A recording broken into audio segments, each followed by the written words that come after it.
If you accidentally get your spider stuck behind water, it will never complete its command and it will never get deleted.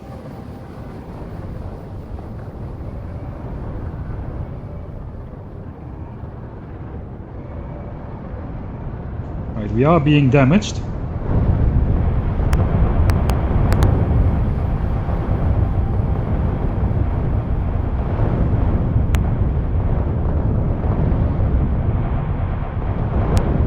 Just gotta keep the explosions on the edge of the screen, or it will be like super crackling loud.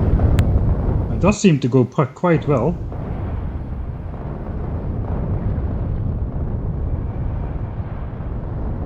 Yeah, we are avoiding most of the worms even with this pattern. Yeah, it looks to be a reliable way then to take out these big nests. Right, that was it already. You don't even need to hang around in the end.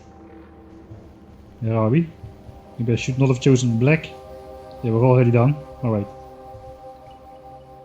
Let's go here. How much damage? 65 out of the 3000 hit points have been depleted. Man, that was awesome. Okay, we can get rid of everything then. Let's get rid of everything.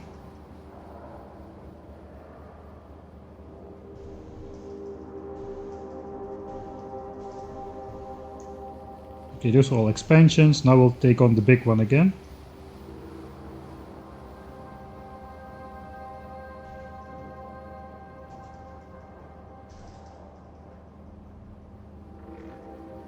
I'm making too big of a zigzag here. I'm gonna get hit a lot by the worms. So after this one, we'll just go over here and see what the status update is.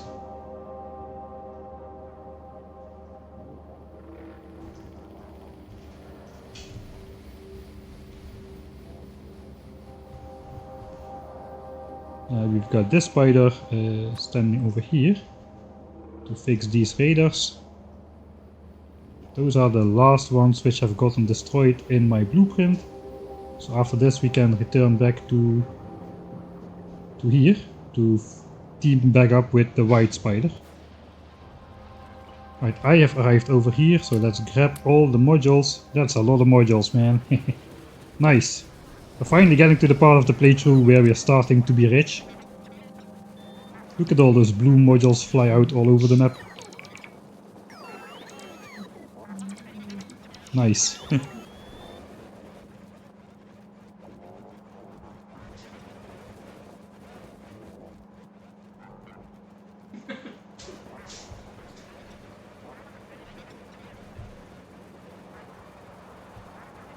Alright, we only gotta put back the last part of the blueprint back in its place, which was the actual assemblers.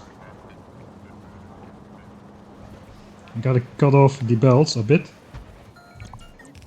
I thought I switched off the bots, but apparently not.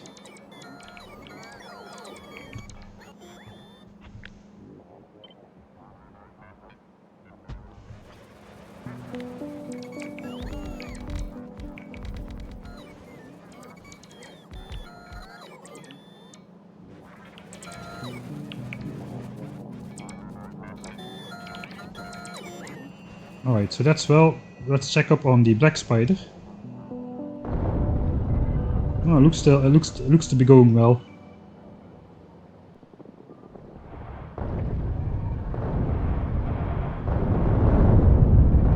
It's a bit hard to see with the black and red on this black and red background.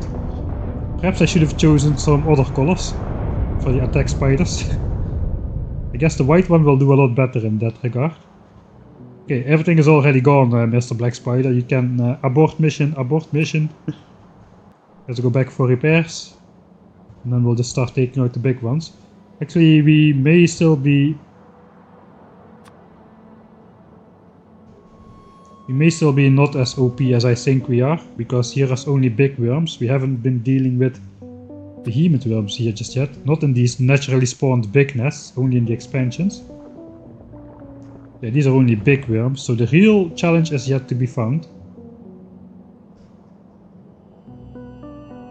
Okay, let's do a little bit less steep zigzags. If we can just get through the nest like this, that should be good then.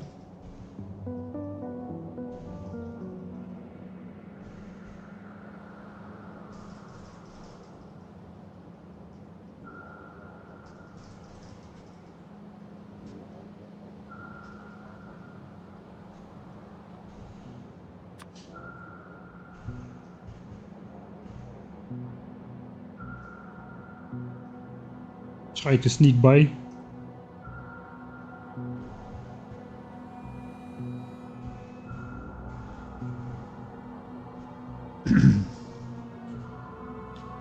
Alright.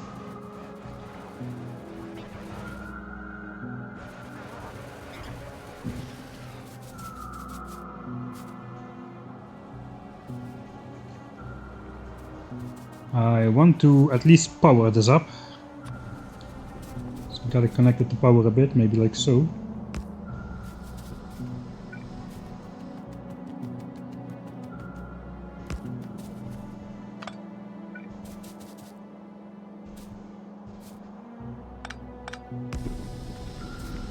That starts off oil processing already. That's alright. Oil processing can start.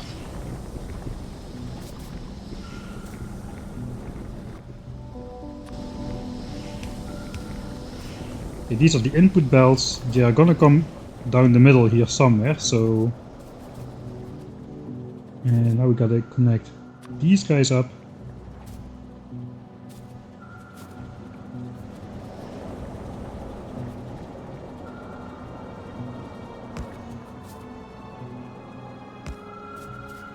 Right, and we gotta connect the furnaces as well.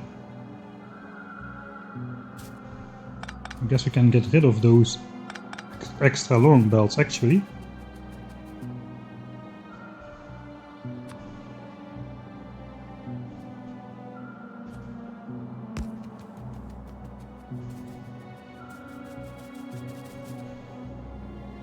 A little bit of redundancy.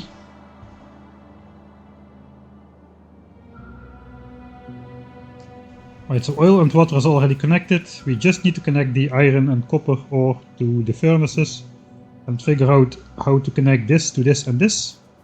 And then solar panels will also start flowing.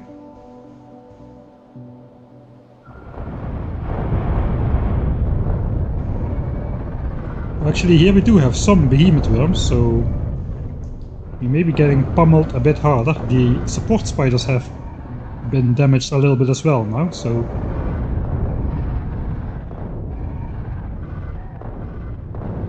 Alright, but they got through it quite nicely. I guess we'll go for a quick repair.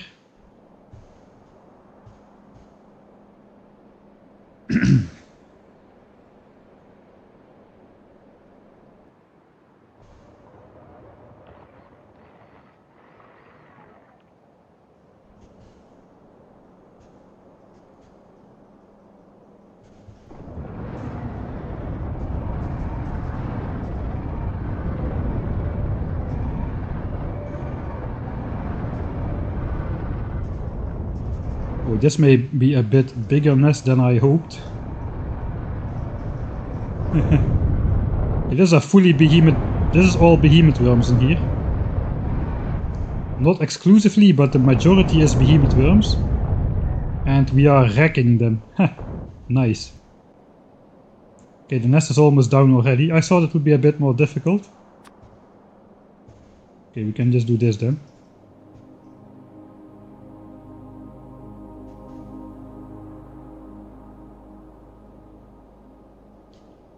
Alright, so now we've got a clear line. Now we can basically explore with these spiders, and we can do that quite safely. Let's just reveal a little bit more land on this side as well. Alright. So basically what we do now, we find the lowest chunk which is entirely visible. Which is... I can do this. Which is this chunk is entirely visible, so let's send the spiders here. Yes, entirely visible. And then we just, from this point, which is at the bottom of this chunk, I'm just gonna go to the right, not move the mouse, and I explore completely to over here, let's say. And now we're just gonna explore 2 chunks deep into the void with the spider, without, hopefully without triggering any massive biter attacks on us. Of course, it could be that the biters just exactly go to here, then some of them will trigger, but in general this is a pretty safe method.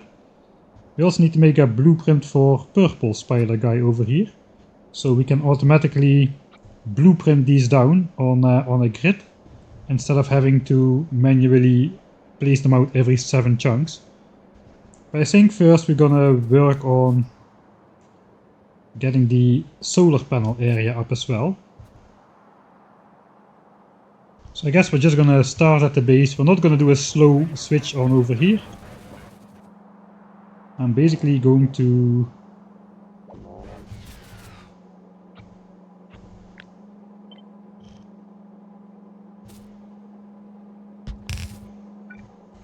hook this up like so.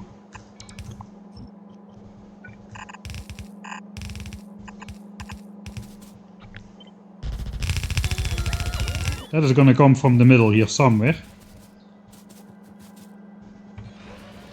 But for now we are gonna start at the source. We're gonna start building those mines up here. Not actually exactly these mines. Okay, so I should probably stay a bit short then. Right, this has been explored by Black Spider. Now we can just quickly take out these expansions here. So these are still expansions. That means this map already was generated because expansions could form here. So even though the map was not visible, because we see expansion sized biter nests, we know this land was already generated. As soon as we start spotting land which doesn't have expansions but only big nests, then we know that land has not been generated yet.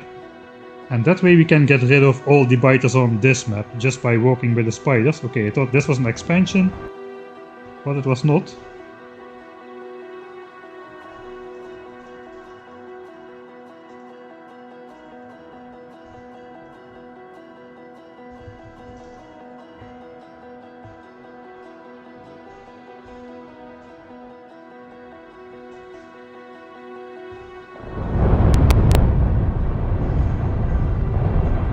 We are getting wrecked a bit. See, the black spider is down to the yellow part of the hit bar. So let's just watch this a bit, just to be sure. Okay, looks like he's gonna be okay. Unfortunately, Mr. Support Spider is on this side of the map. That's okay. Black Spider is gonna meet up over here.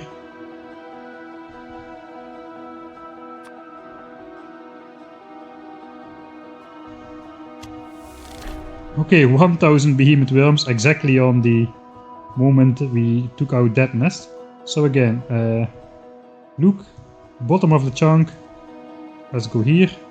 Then we go all the way to the left. We basically printer this line into existence like a dot matrix printer. We just start revealing these chunks over here. Okay, we have teal spider here. I'm not sure this is an expansion though. It could be a big nest again, so let's just hold off on that. Okay, let's deconstruct this first of all.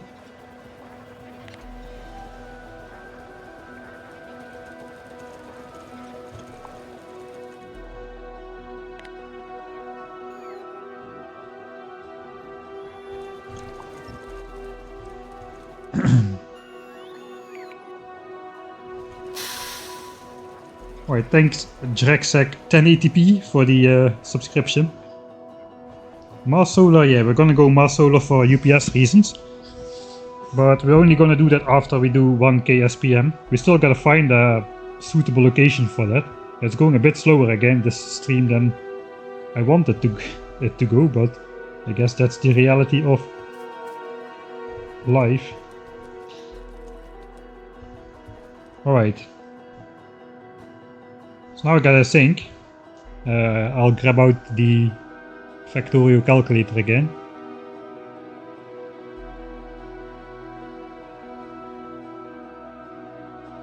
I think I'm just gonna use the same approach if I can.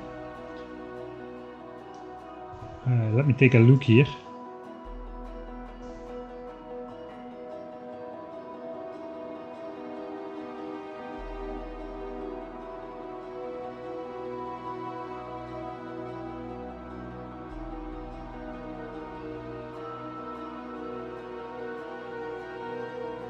1.7 of those. I do have what? I do have 100% mining productivity bonus, don't I? Yeah, 100%. Alright, that's good. Why is the minimap off again? I could have sworn I switched on that. Maybe I didn't save after that. I guess tryout successful.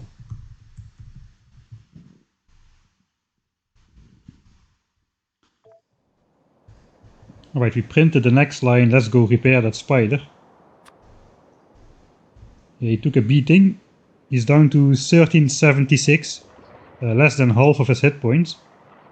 So we definitely are not invincible, but we can take the biters out with the spiders remotely, but yeah, we're not invincible. Looks like we discovered a nice new nest here, and the biters discovered they wanted to chase us for a bit.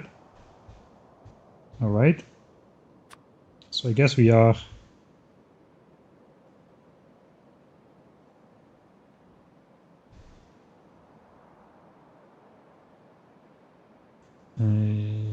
just discovered 10 minutes ago that you stream on Twitch. Are all the YouTube series streamed on Twitch first? No. Only the Science Galore series so far is being streamed on Twitch. Or has been streamed on Twitch first. For the rest, everything is just recorded offline.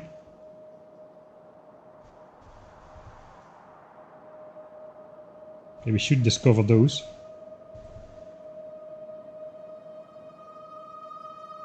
Alright. Another big nest. I don't see any expansions anymore. At all in this land, so this land is probably safe. I have not triggered the generation of land beyond this area. Oh, there's a large nest. I have not triggered land beyond this area from popping into existence. So that means if I'm careful with my spider exploration and I take out... sneak by.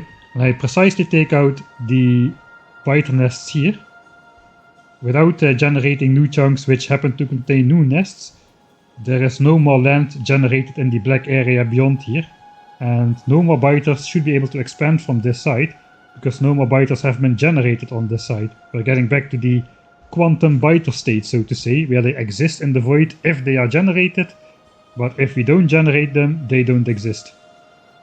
Alright, we are just really like sneaking by. I've got kind of a head start on my support spiders here. Here should be a bunch of worms.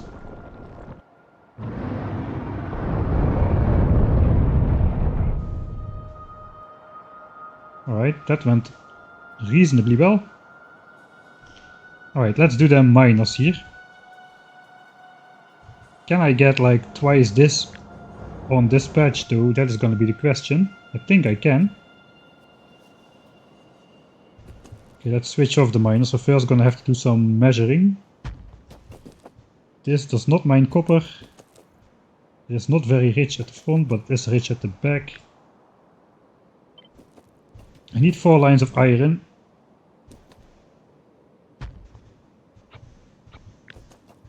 That is 42 miners.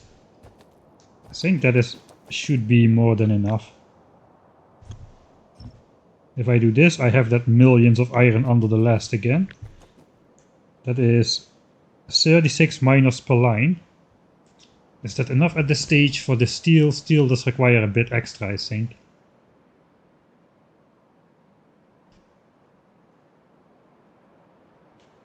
Yeah, looks like steel requires like roughly 80 miners. We have 72. I will just add... Right, this should be enough, right? 36.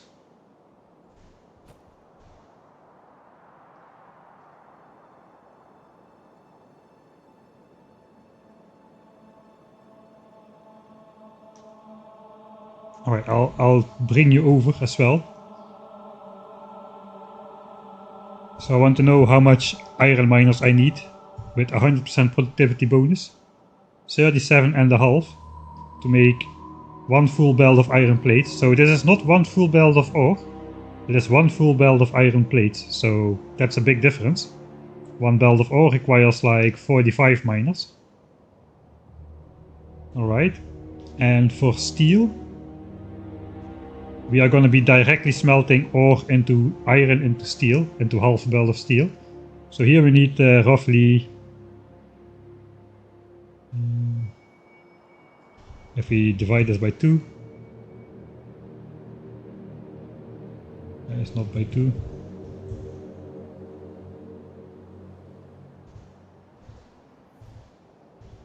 Uh, 2700, 1350, 675.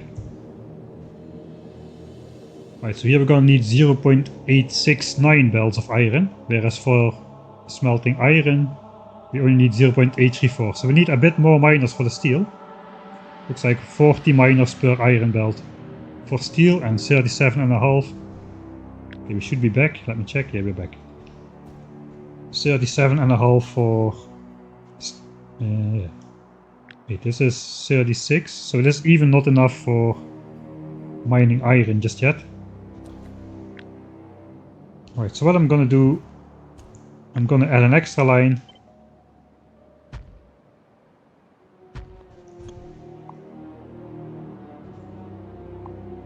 Or 2. And I'm just gonna use that to side load. This is 30 extra miners, that's like 8 extra miners per side. So that's gonna be 44. Yeah, 44 is way more than 39. Okay, 1 extra is gonna be enough.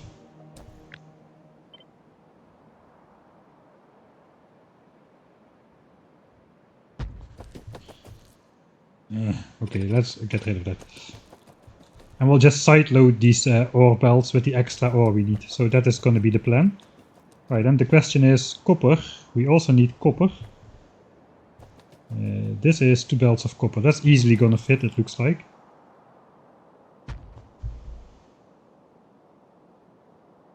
$5.7k.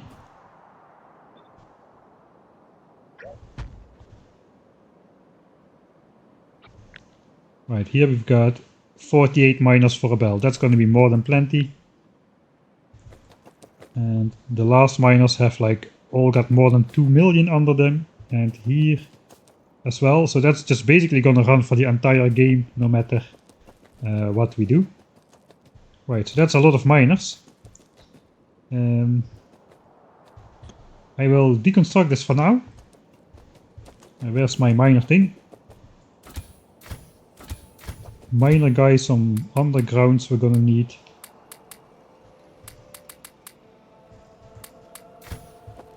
This guy has the power lines. And this guy, yeah, I should set this up a bit better. This guy has the miners. And nobody has the efficiency modules. Alright, I forgot about those. There's assisty guy. Let's break the train. Assisty guy. How many miners? 270. That means we need like 900 efficiency modules again. So this guy is gonna pick up 900 efficiency modules. It's a one-time trip. We're getting further and further away from the base. Okay, efficiency modules are here. We still need to clean up the mess in the base as well. I can, in the meantime, let's deconstruct this again. So the bots don't fly out too far. Can already fill in this. That was quick. Then we'll go here. Now we'll Control Z. And we'll do this side here as well.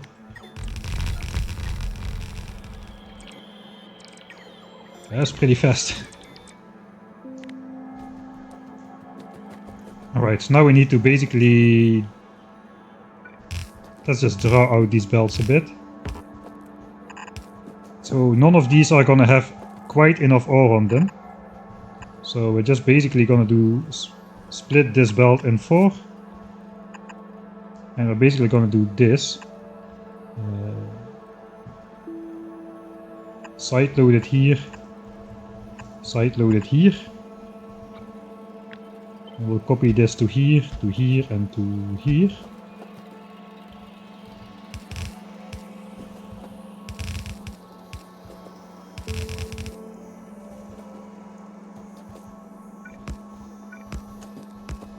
Alright, I guess we will output priority to the left.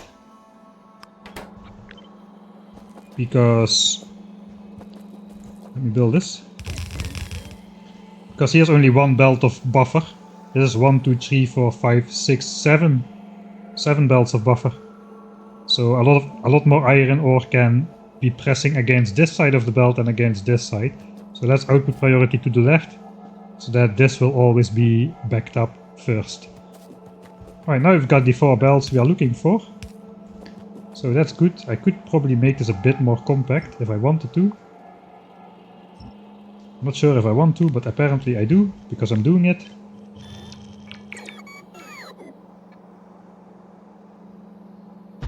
Or not.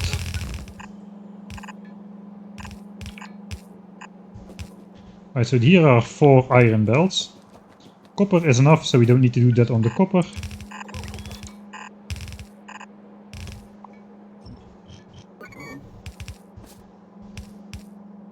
I guess we just gotta look where the heck we gotta come down with this stuff. Let's just first group them up.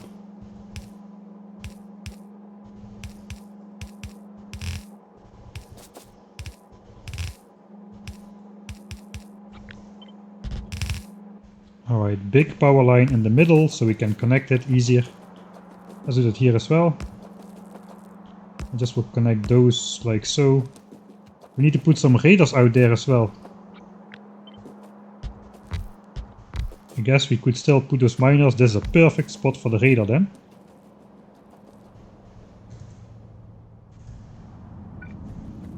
I guess we can just put one on the end here as well.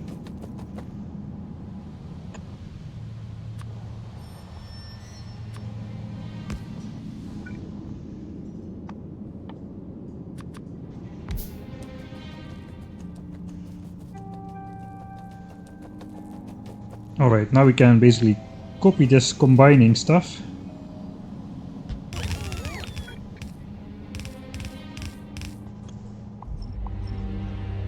Assist the spider should have the modules by now. It is a bit far though. Right, yeah, he's got 900 modules, so let's bring him back.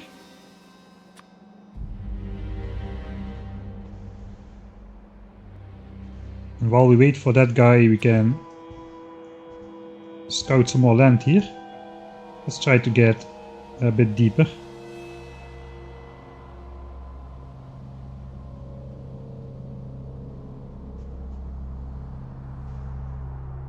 Right, so is this a giant nest or is this not such a giant nest? That's a good question.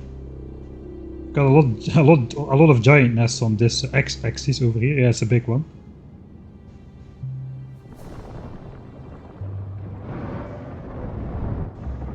And we're definitely into behemoth worm territory now.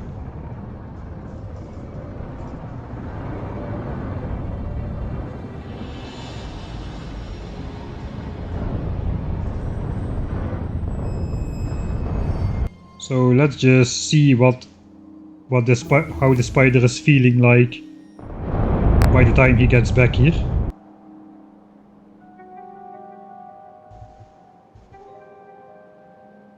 Alright, looks like we are pretty much far enough to do like 2 or 3 more radars deep. Let's just clear this line out and then we'll do like a 3 radar exploration line up there. The assisty spider should be somewhere close by now.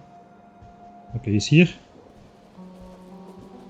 Give me all the modules.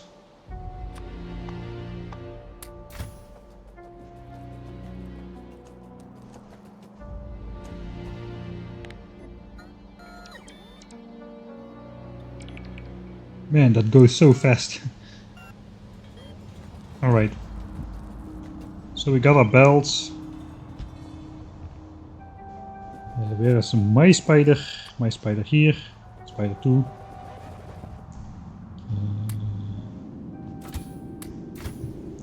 Follow me. blue spider, follow this guy, and the train should be complete again. Except if I accidentally jump into blue spider.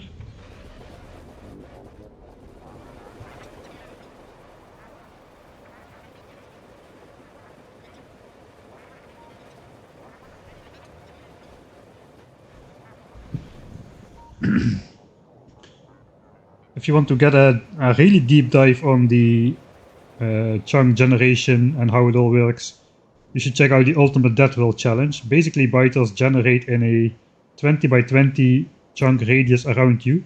So I am the center spot here. Biters generate. If I walk over here, biters will generate until the edge of this blueprint.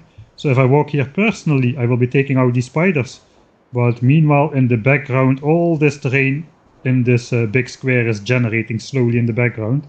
So if I'm going out here personally, I just keep generating more terrain as I take out more biters. But these spiders don't have that property. They just generate chunks upon entering them. So that way we can basically get rid of all the biters. Basically, if we don't see biters anymore, there are no longer biters here. I will more properly demonstrate that by switching on the expansion chunks just a little bit later, after we explored a little bit more. Okay, I kind of do not want to. I want to focus on this taking out stuff, so for now I just want to build the solar panel area. I'm just going to fully focus on this first. Okay, we've got like 2 belts of iron, 2 belts of copper, and 2 belts of iron for steel incoming. Ah yeah, I got well,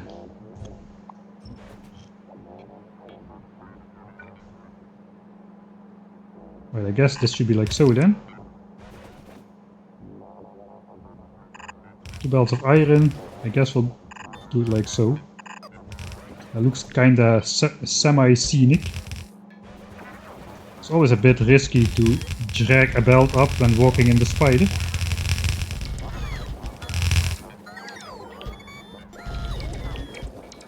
Okay, I'm out of belts, but fortunately Beltertron is not out of belts.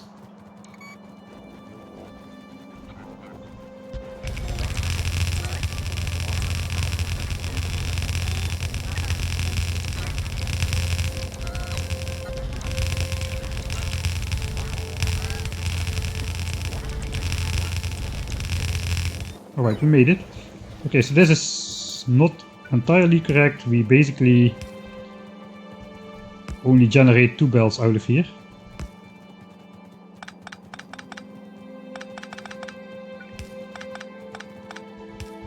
Like so.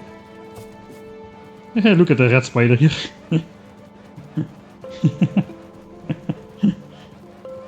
It's a little bit sad.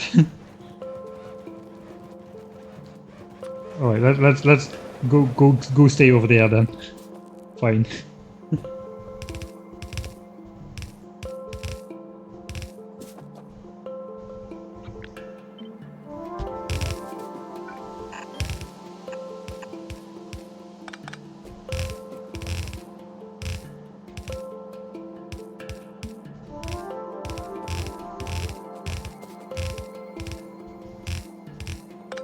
Alright. That looks not nice. Let's do this then.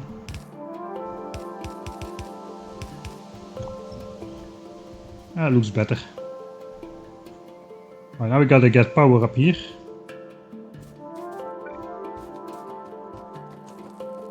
Okay, this radar actually will cover that stuff.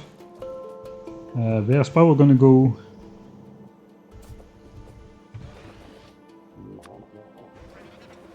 I guess let's bring the assistitron down here. We can go independently.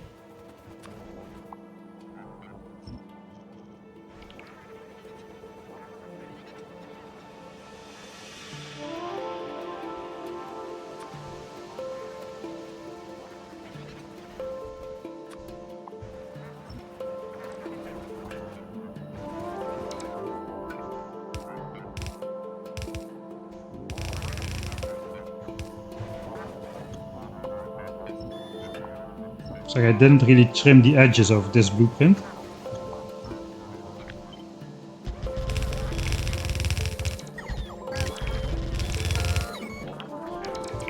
Alright. Copper was on that side. I guess we'll just bring copper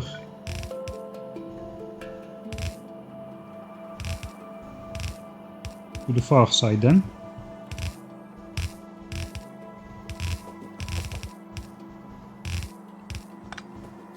Alright, now we just will stop here. Once we switch on the miners. Okay, now to bring power up. How are we gonna do that? Guess we'll just go on the outside here. If we can. Not really. Don't want to go through the middle, let's go connect on this side then.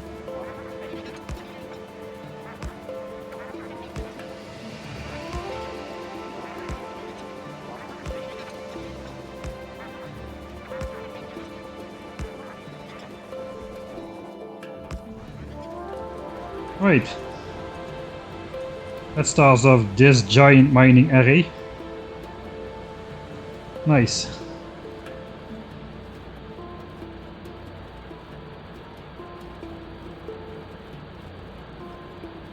Yeah, Warptorio is still in progress. It's just too much work to make an episode every week. It's just too much editing to get done in a single week.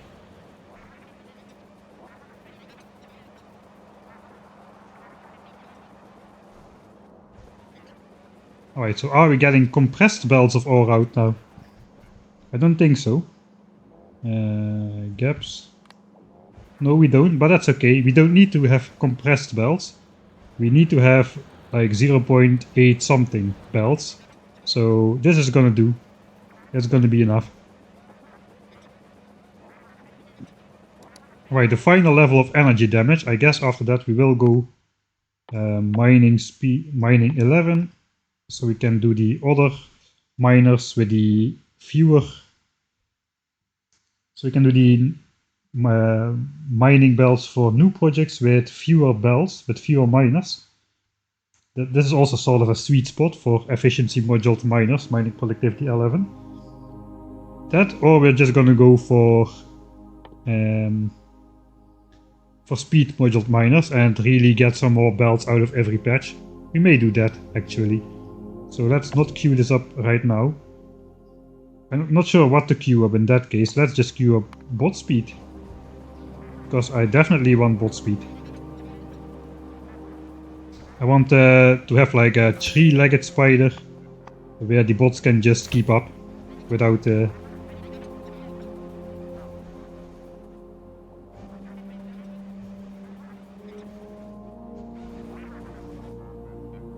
I guess we can just switch on the furnaces. Let's just switch on the furnaces. This does not need to switch on like the module area. I guess we'll just let this back up all the way.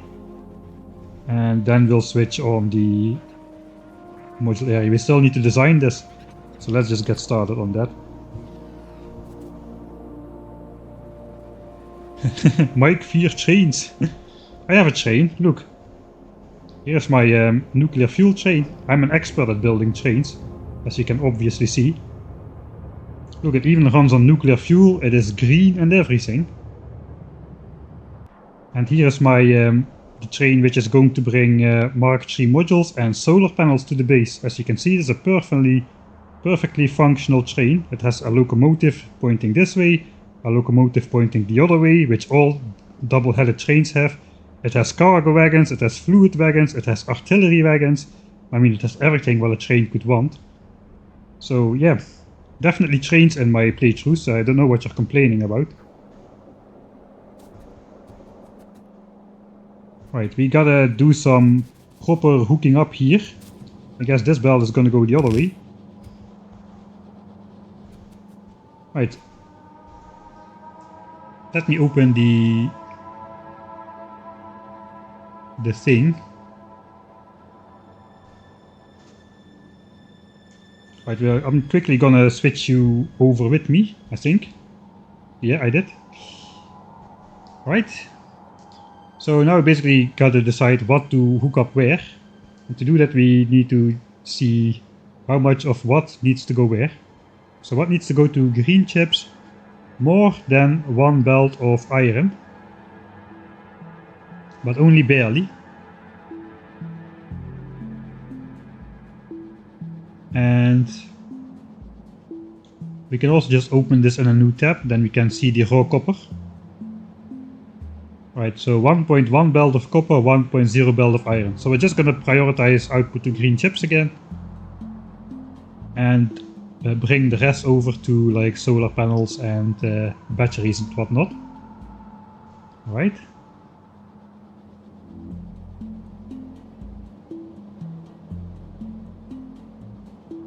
We can ignore steel because we did steel already. We can see what battery needs. Battery just needs 0.3 lines of iron, 0.3 lines of copper. So we can combine that on one belt for the input. And it's gonna bring out less than half of a belt of accumulators. Is this gonna be less than half of...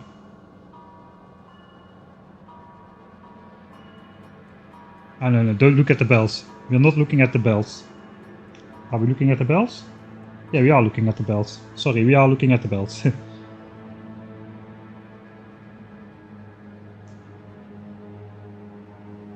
Ah, no, okay, we're gonna bring out 0.08 belts of accumulators. I already thought that was impossibly high. Alright, yeah, 0.1 belts of solar panel. Okay, it's gonna fit together on one belt as well, the outputs. We gotta just look at solar panels. We need 1.5 belt of green circuits in, so that's from two sides. And then we're gonna need a half belt of steel and a half belt of copper, so that we can combine on a single belt.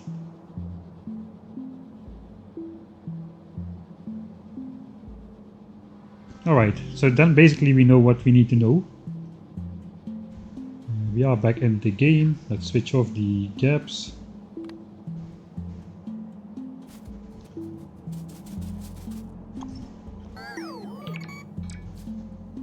Alright.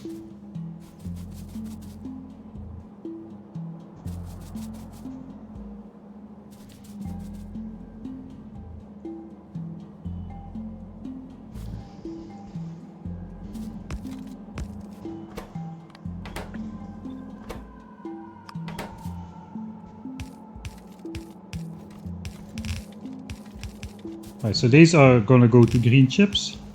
That we can switch on already. Iron as well. That's basically the same build like we had before. So we need to hook up copper on the inside, iron on the outside. Yeah, we're just gonna switch parts of this on.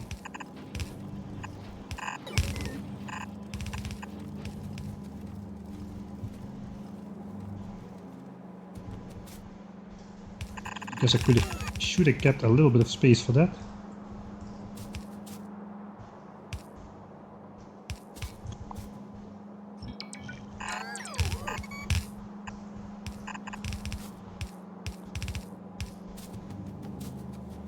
Alright, then we're going to do the same for iron.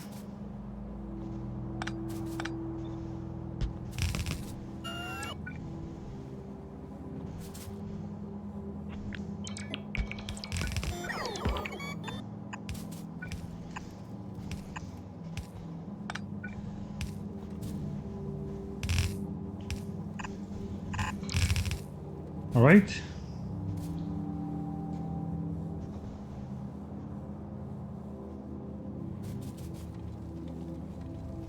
So that's gonna start off green chips then.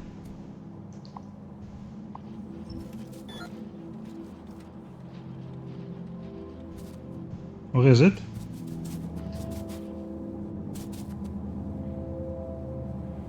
Ah, I see, this one is not mirrored. Okay, let's quickly, I think I can just fix that by doing this. Okay, now we mirrored it, so now it should start up. I did not do any inserter clocking on these, I don't think. Doesn't look like it. So this is the normal setup, without clocking. Alright, so we got 2 belts of green chips outcoming. Those can just go on here already, I think. Yeah, we already figured this out. We just need to hook up the inserters to the correct thing.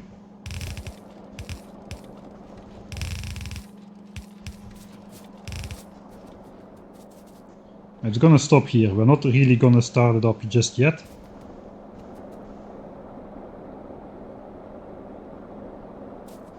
Alright, then we just need steel, copper, iron and batteries. Batteries needs iron. Yeah, we need iron here. Iron goes to sulfuric acid and to batteries. Copper just goes to batteries. Since we only have 2 belts of iron, 2 belts of copper, we already figured out more than 1 belt of iron and more than 1 belt of copper is going to go to green chips. So both of these belts are pretty safe to combine on one single belt by now.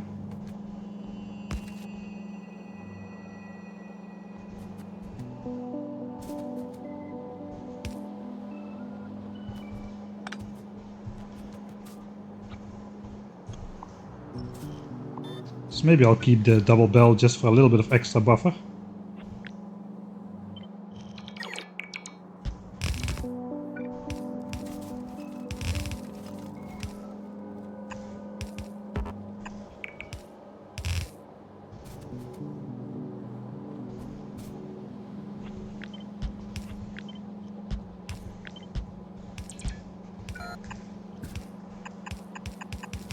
Alright.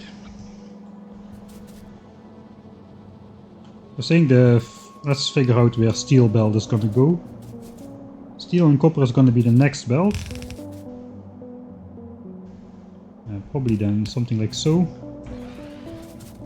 And iron and battery is going to be the bottom belt.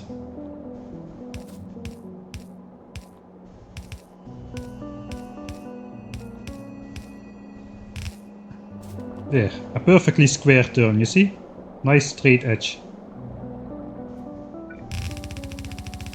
Alright, so basically we got a priority output copper to the right, because we need exactly half a belt of...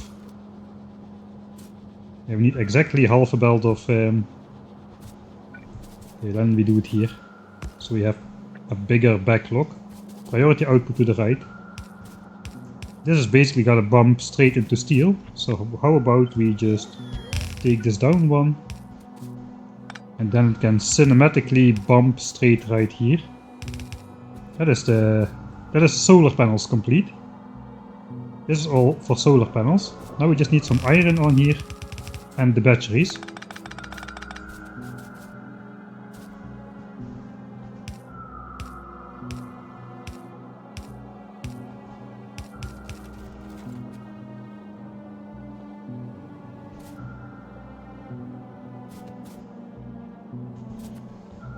I guess we are not gonna auto-prioritize anything here. This is just gonna be iron.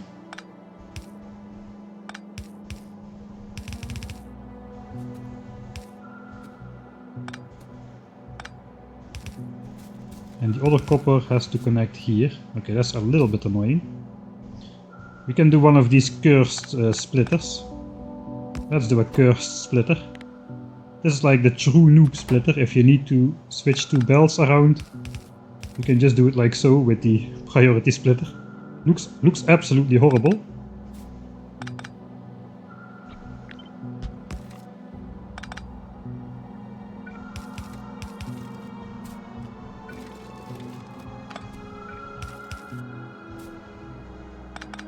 Trying to centralize it somewhat. There.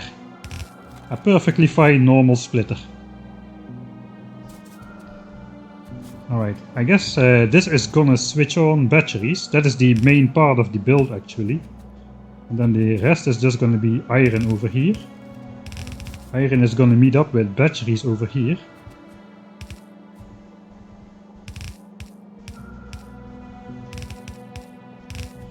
And that is gonna go on the last belt.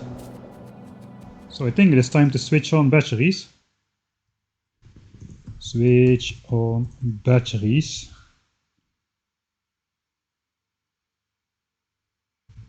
Copper and iron are on the wrong belts. That's probably still from the green chip area. Yeah, you were absolutely right. Alright, so let's check if this works. We don't have sulfuric acid just yet. Let's just output priorities to sulfuric acid. Like so. Then we'll throw in copper as soon as that backs up. Like now.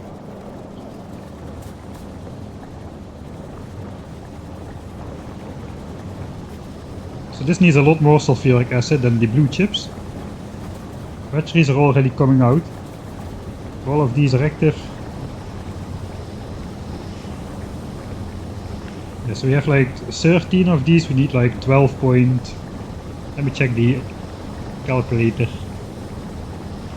12.68. So until this backs up, we're gonna have 13 of these active. But after it backs up, it's just gonna be slightly less, 12.6. Alright. So we are ready then to switch on this thing. Let's check the module 3 production. 1 hour. 4.9, that is not acceptable. Looks like I'm missing like 4 modules. Production of 4 modules every now and then. That's a good question. Why is that happening then?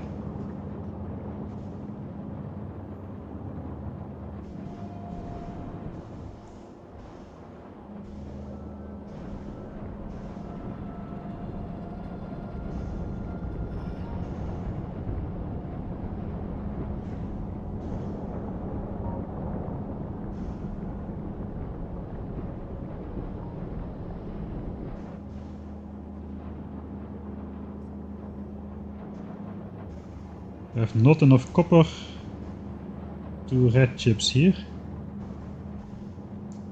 And so maybe I'm wrong to output prioritize this stuff. We do get reliable belts out here, right? Yeah, everything is backed up. These are full, full and full. This guy is also full. This guy is full. Okay, that's not good. I have a routing problem. I think this thing is not good here. That's what's causing it. So we are not using this copper over here because it's on the wrong side of the belt. We should do like proper loops like this, which can just put any incoming plates on both sides of the belt. This is a lazy solution. So let's fix that before we switch this on. That is going to be the culprit, I'm pretty sure. This last furnace should be full. These though should never be full. Not really. I don't believe so. Alright.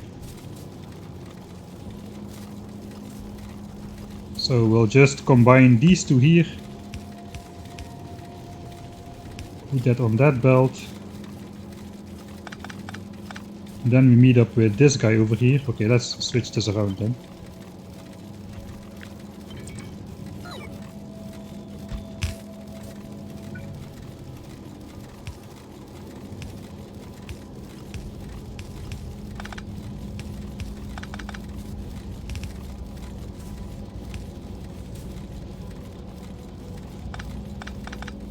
And here again, we'll just do this. Yeah, that was lazy.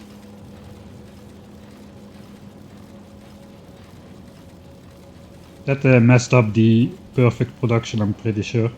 That made it so that these could not get enough copper ore inserted.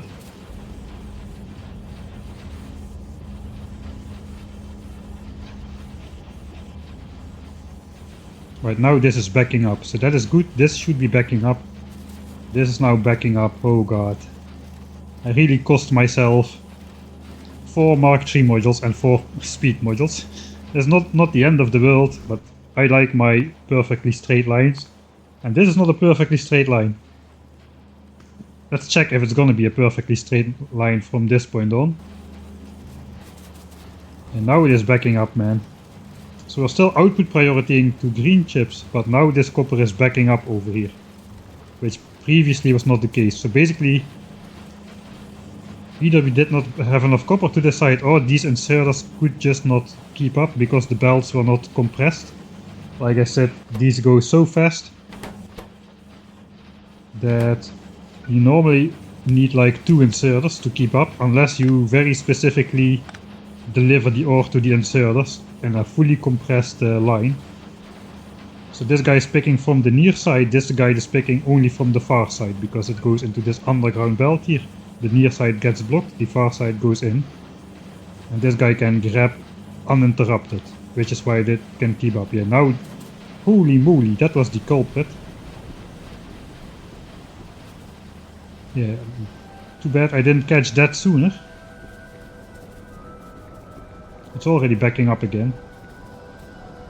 Right, let's see if we can find any of those monstrosity things happening over here as well. So it is time to delete these, the safety mechanic. I kinda want production to start at the same time though, so I think what I'm gonna do is... let's first bring this belt in. This is the slowest. It's going to go both ways, it's going to be split. And it's gonna go on a red belt here, so that we can do the belt weaving thing. Here in the middle we are meeting. These belts are not connected. These belts... actually that's bad. These belts should...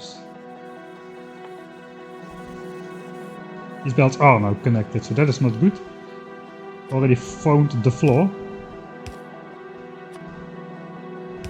I guess we'll put it on blue belts.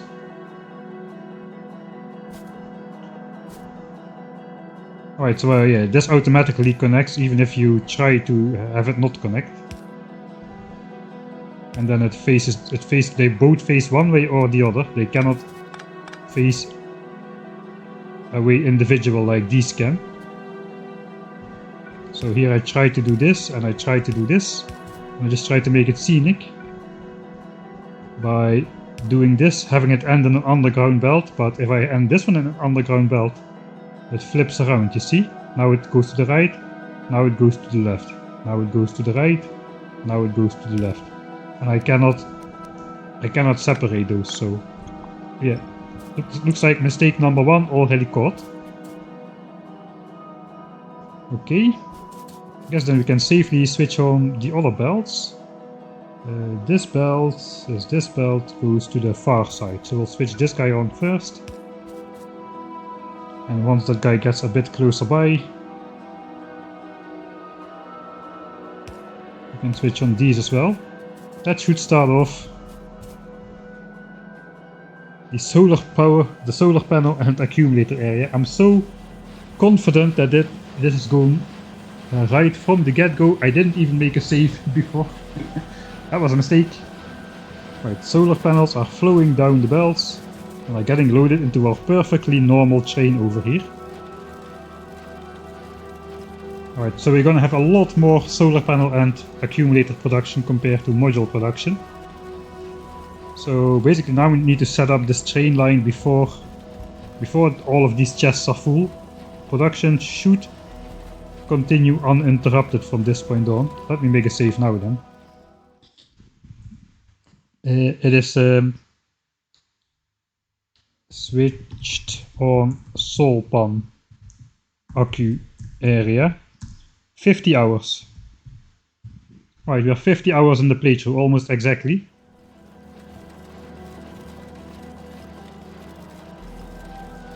Alright, so now the entire train is at least filling up with stuff.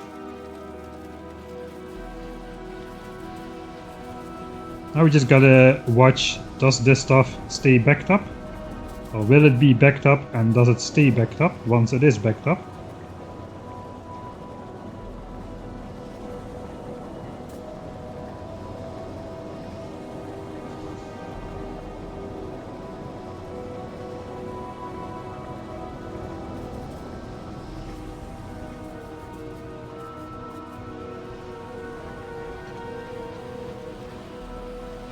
You have unused excess copper belt in the bottom green area.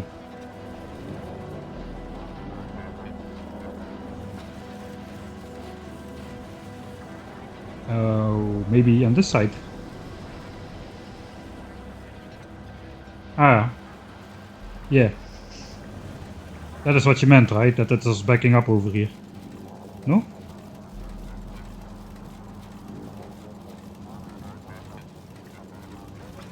Right, these are emptying out, so that's a good sign. Not very fast, but they are emptying out.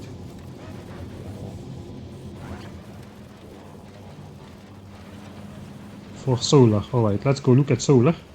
We have unused excess copper belt in the bottom green area at the input side. I see the old flopper.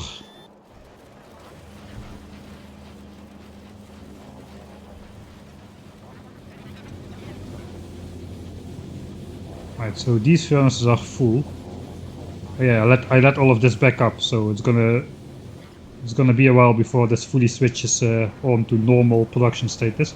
So here we did it the other way. We started kinda from a backfilled position. That means production should immediately be maximum, and stuff should remain backed up basically all the time.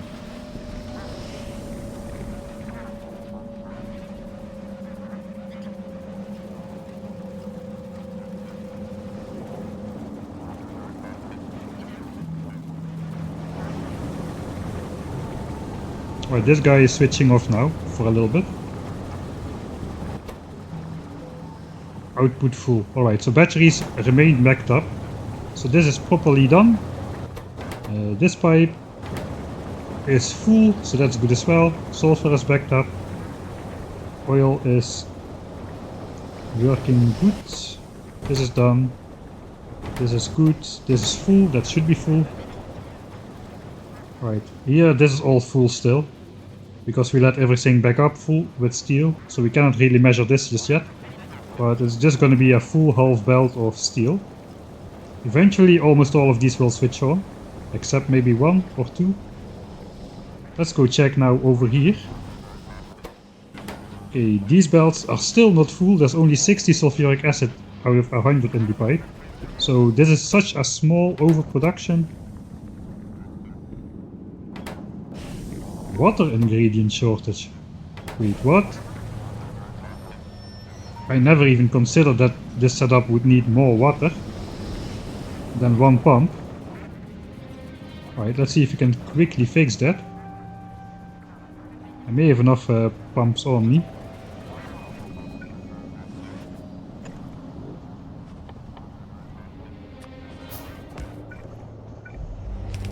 Right, I didn't think... I know we would get to the stage where fluid throughput becomes a problem. I didn't think this would be it already.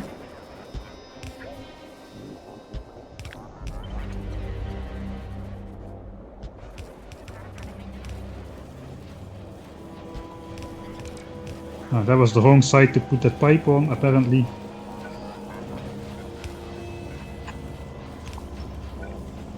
I will fix that, but for now we'll just hot fix it.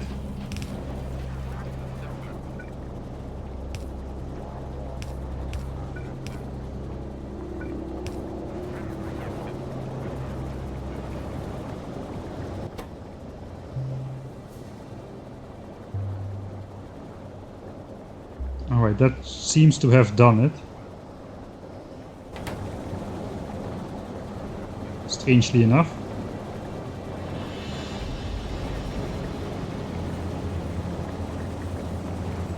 Well, let's go check over here. Does this guy have infinite water now? It does have infinite water now. Yeah, now the sulfur is again the backup thing. Right, so maybe it was already full. We basically just saved it just in time before we had another dip in production. Maybe not. Looks like red chips have already suffered. Looks like oil processing may have been down for a bit. Module 3 area. Yeah, we just went down hard. Alright, I'm gonna load that. I don't want that in my graph. So we're gonna switch it on properly now.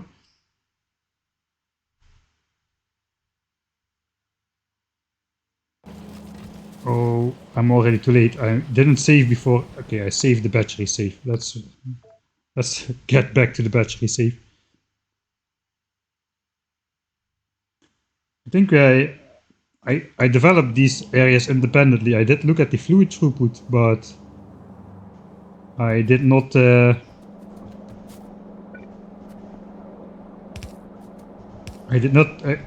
I ended up hooking them together and I did not account for that, so that was the mistake.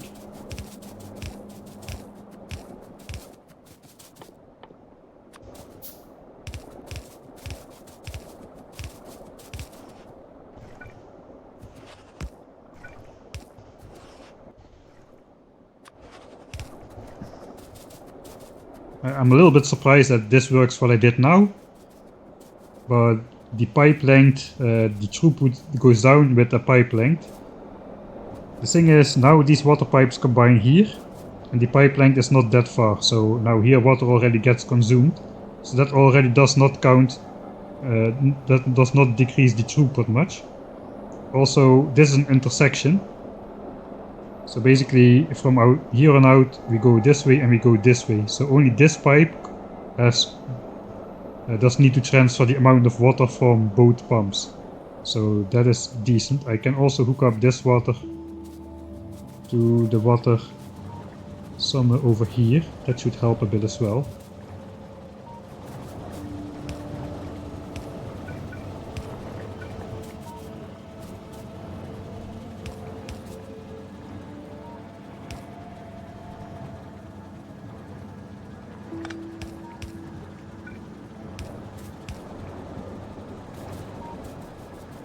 Alright, so now it looks like I didn't really do much, but I have now two individual water lines which only connect in this point. And since this is just a pipe length of 1, the throughput is high enough for 2 water pumps.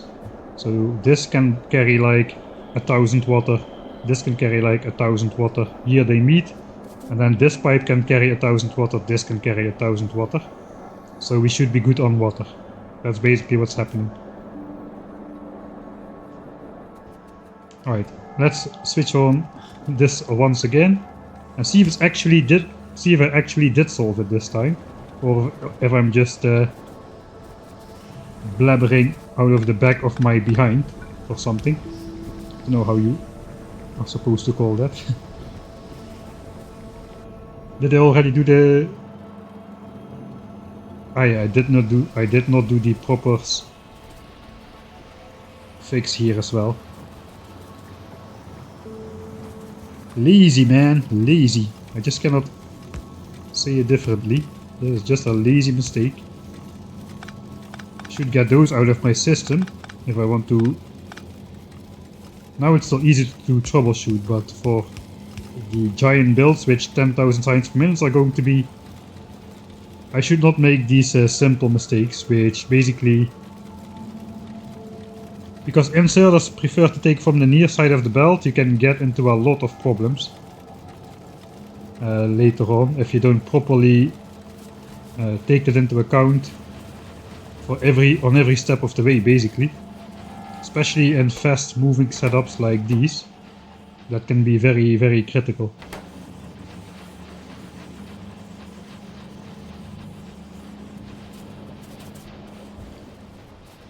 Alright. So batteries are probably backed up by now here as well. Okay, they are. Again, this one first.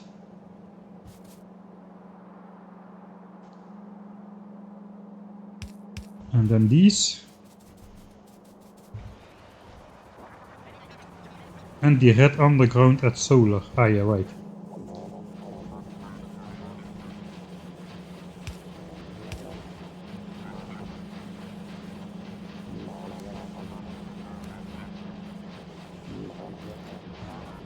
Then let's have him rotate.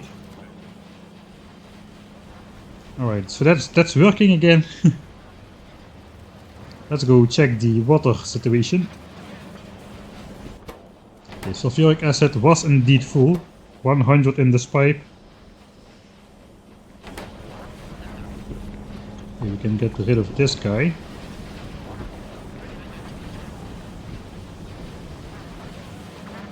I still have some like marker inserters here, filter inserters.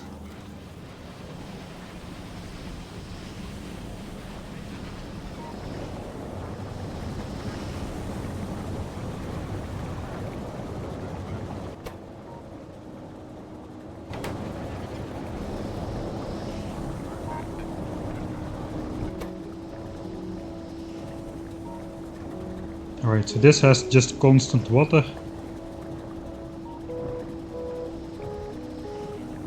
Yeah, I think we're gonna be good now.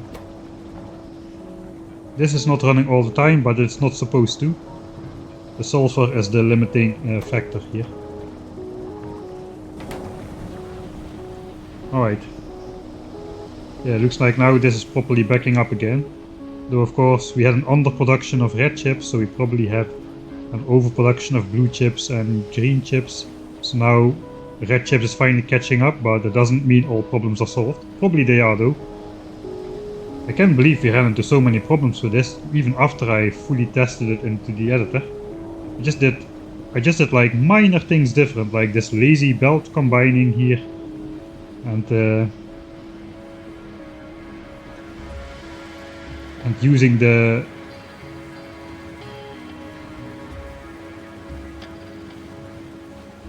wrong furnace setup.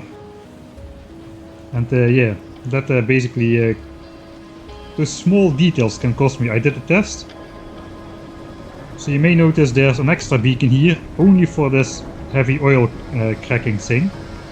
If you look now, heavy oil, it's empty. If I remove this beacon, this heavy oil content is gonna go up here. You can already see the bar is filling up on the right side. It's no longer fast enough, and that will eventually clog up the entire system. So it is really just that minor of details which make up all the difference. Now it is fast enough again, and this will go to 0.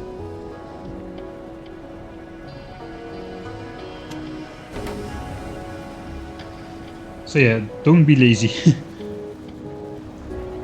Okay, at least this seems to be working for now.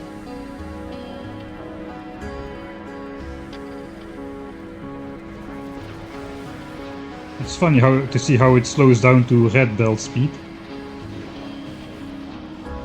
Here it goes blue belt speed, and then here it travels red belt speed, because we're going into the red undergrounds. Alright.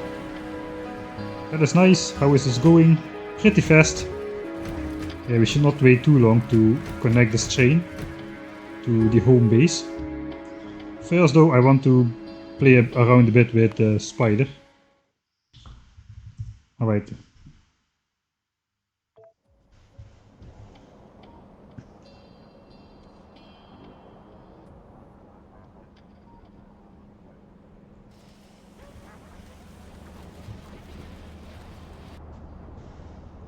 Yeah, the details really matter a lot. You know what? I think it's been enough for today. This is gonna take a while again. If really I need to build a train first, because this is gonna fill up and then production is gonna stop, and I will be sad that production has stopped. So yeah, I'm gonna need to bring this train back to the base. Maybe we can still do that today. Let's bring the train back to the base. We'll leave the biter problems until next time. I will show you now the expansion chunks. With a bit of luck we can already see some of that. Alright, so the only enemy expansion chunks we see are indeed coming from the existing nests over here. From here they are still expanding. But as you see, there are no expansion chunks here. Even though if I... Let's just find the next nest with the black spider.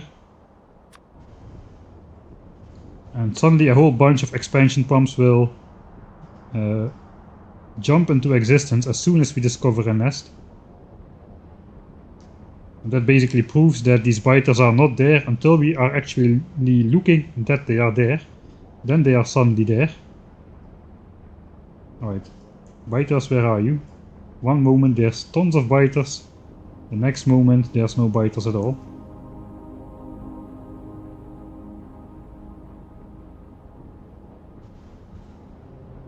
I don't really want to go too far out. Okay, there, ooh, there's biters.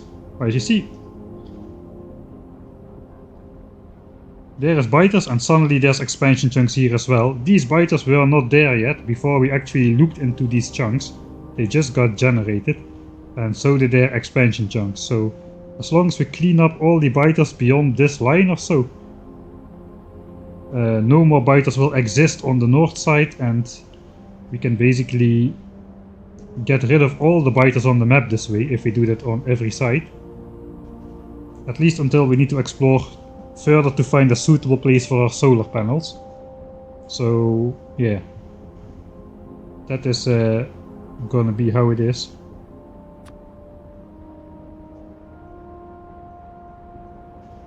For now I'm gonna retreat those spiders over here. This guy as well.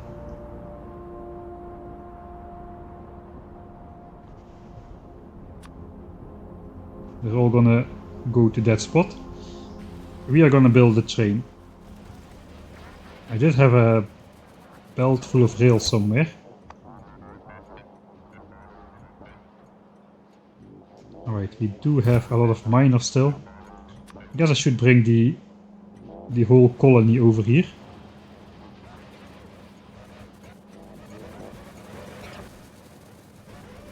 Alright, I don't need belts. I don't need underground splitters. This guy is carrying miners. Let's give him back those. This guy, I did not really pick up much from that guy. Right. Just gonna drop the iron and copper I don't need into this guy. Now I can pick up these rails.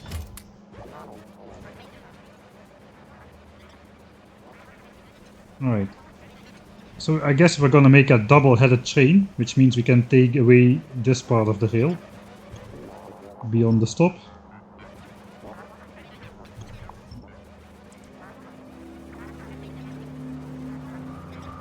Okay, let's see. Switch off pollution for a bit. How is pollution looking in general? Let's switch off expansion chunks. Alright, yeah, looking alright.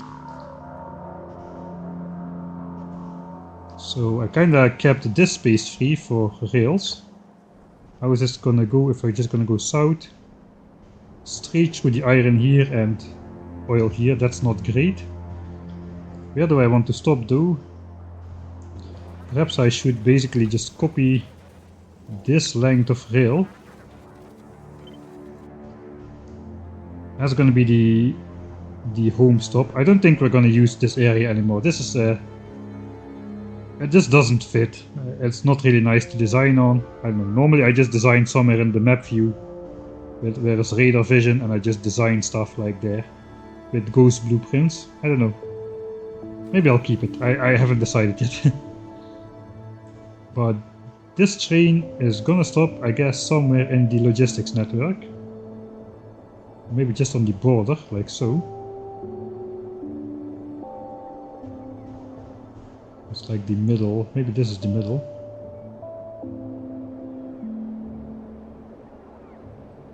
It exactly does not align correctly.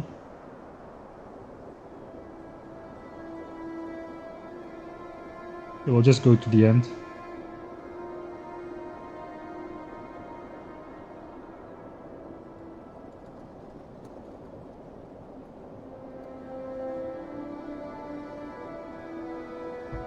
Okay, so we gotta keep in mind this end of the train is gonna arrive first.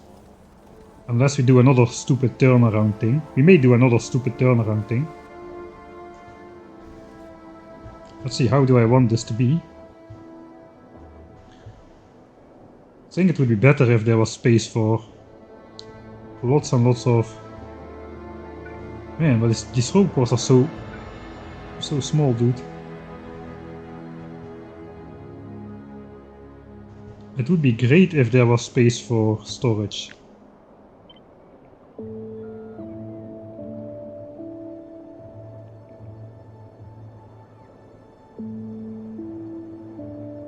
Yeah, I just gotta offload in...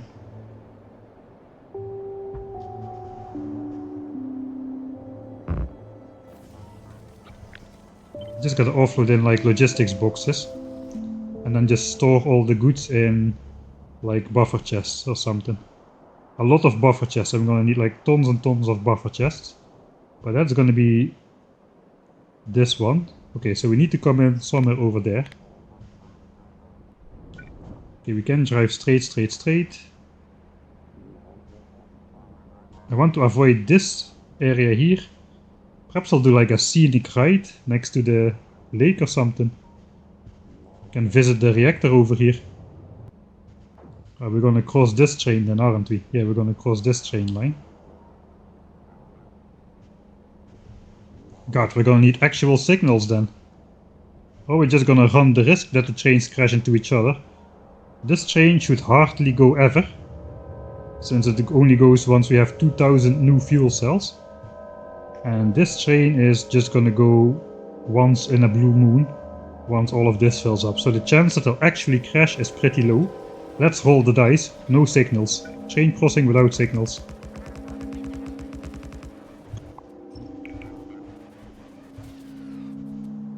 I don't have a locomotive on me, so that kinda sucks.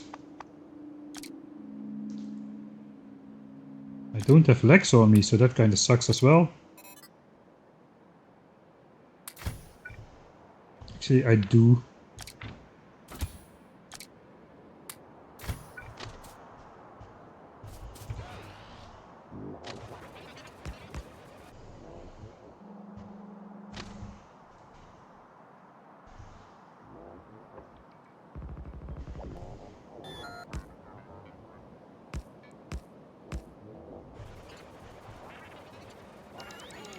Pollution does spawn new chunks, yes. Laser creep is not going to be necessary here because we don't have that many biters like we had before. In the Ultimate Death World Challenge, there were a lot more biters there. Alright, we gotta go. I guess if we're gonna go scenic,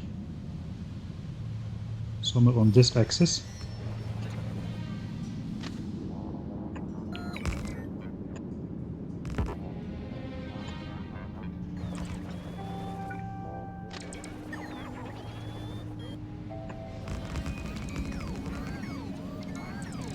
Murphy's Law. I'm kinda curious if it will happen. I hope if it happens, the train doesn't exactly crash into my Module 3 wagon and obliterate it. That would be not so great.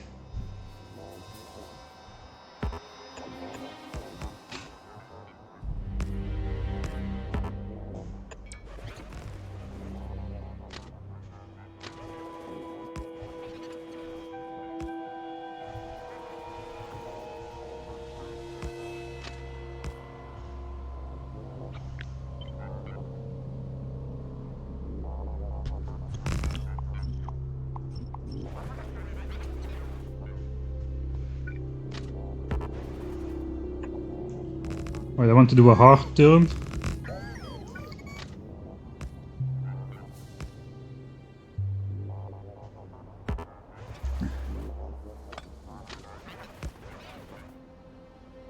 Why can I not do a hard turn like so? Ah, strange. Alright. I guess we are just moving a little bit then.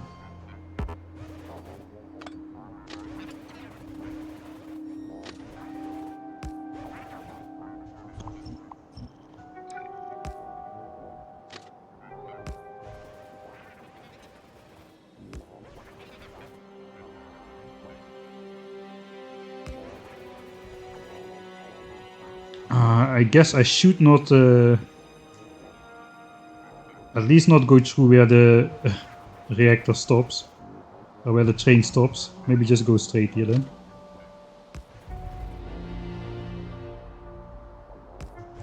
It needs like 4 wagons. 1, 2, 3, 4. Yeah, okay, this is going to be alright.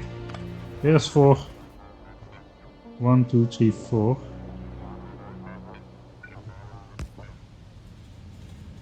Okay, that should be alright.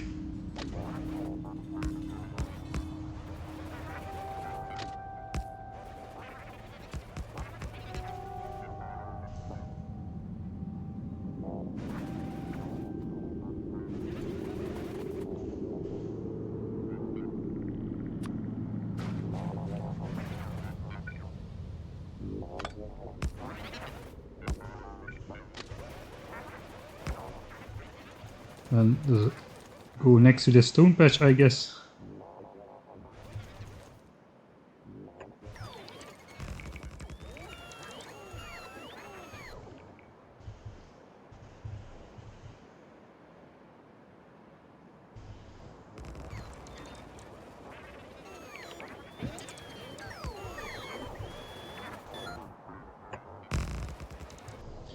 Right, fair enough.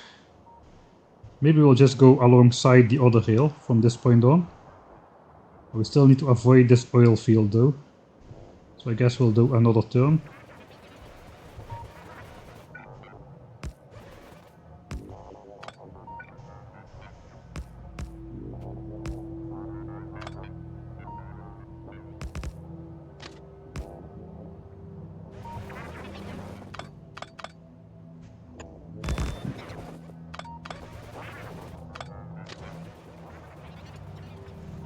I kinda misaligned that.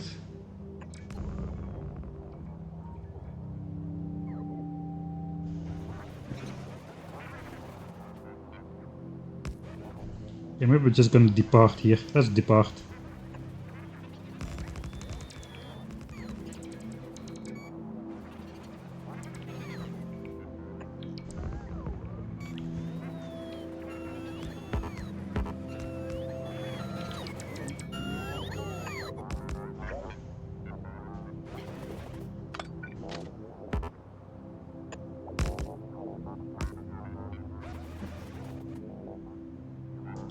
Do trains crash if they drive this close to each other?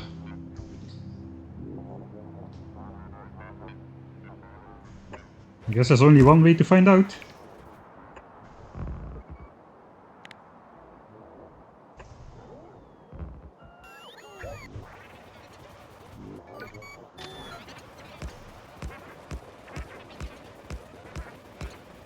I don't think so too, but I'm not 100% sure that they don't in any occasion. I don't think so though, because you can make that giant rail spiral for your artillery train, and the artillery train does not crash into itself either. So you're probably going to be good on that. But now we gotta go south though. We gotta go all the way here. So I guess we'll just depart this rail line and go straight. See, I do trains. People say I don't do trains. People are haters.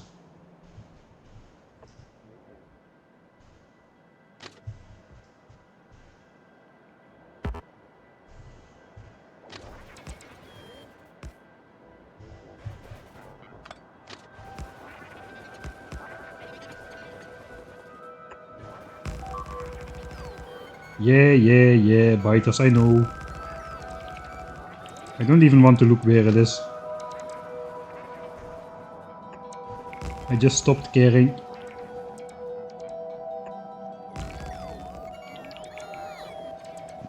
Alright, that's the train line done.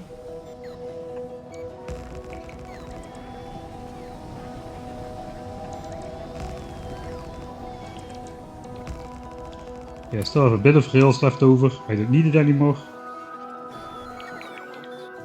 Oh, I gotta still pick up all the garbage around here. I guess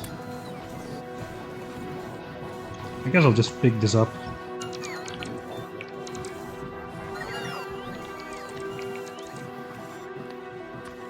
And we'll set it to item on ground. That way we can pick up all the stuff which got expelled from the assemblers.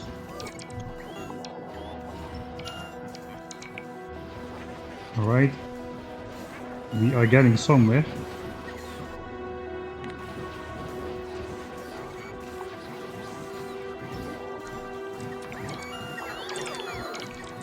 Alright, now I can throw away all of this. That should automatically go in the right boxes. I think I should just stop in general with module production. We don't need that much module production in the base anymore at all.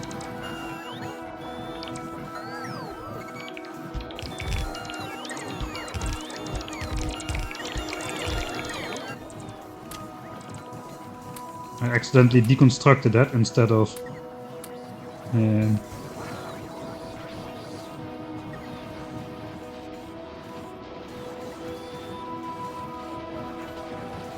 Alright, actually that's also... Let's be smart this time then. We'll just use like provider chests.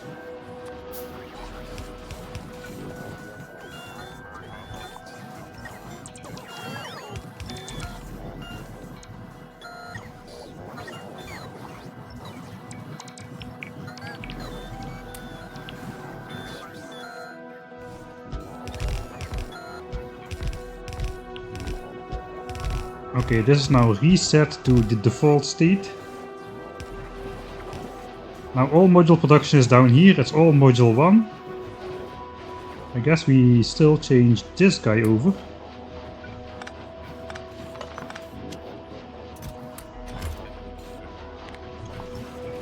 Let the base bots deconstruct that.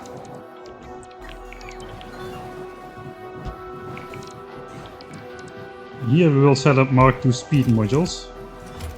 So let's copy this.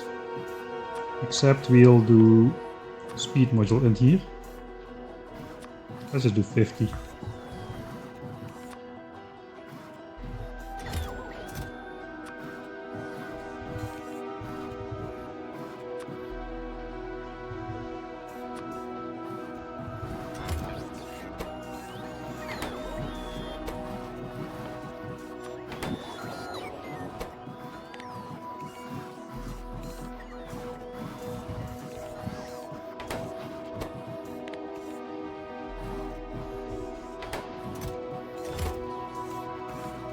Right, 50 Mark III modules allows the creation of 25 Spidertrons. It's the only use for Mark III efficiency modules in this case.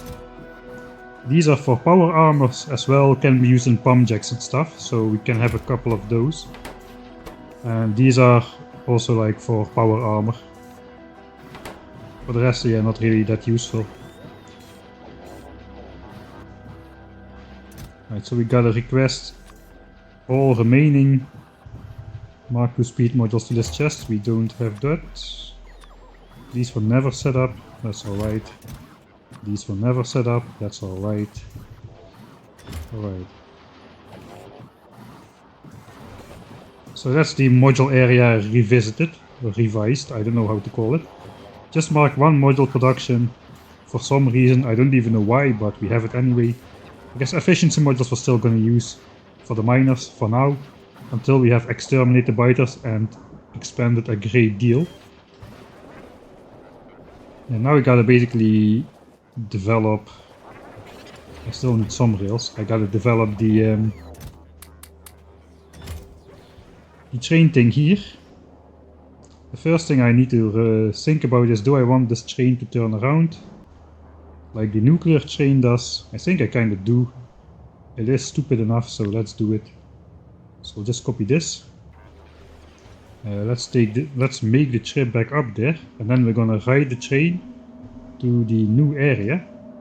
Hopefully before of the... Yeah, looks like all of these wagons are already full. Holy moly, we need to hurry up. It's already 6,000 accumulators, or at least 6,000 solar panels. Accumulators is a bit slower, because we're producing like 5 accumulators for every 6 solar panels, as that is close to the ideal ratio. So basically we're going to drive as soon as the solar panels hit 6,000. That should be the condition for departure. Right, so let's name this station. It's going to be Solar Accu Outpost. Oh, and Module 3 and Solar Accu Outpost. Okay, so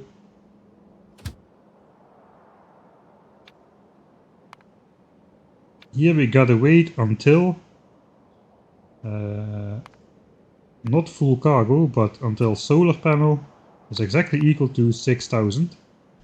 3 cargo wagons full of solar panels. Okay, this is true, that's why it's green.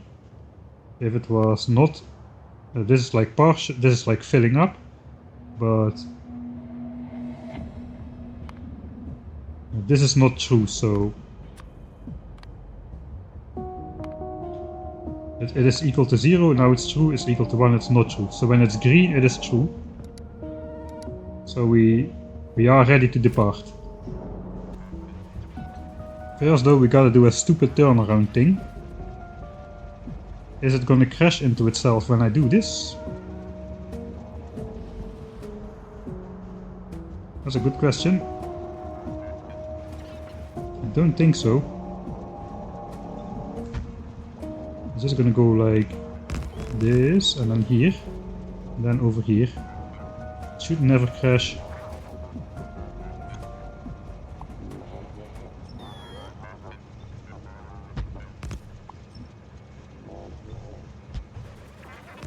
Only thing is then we gotta make this rail go here.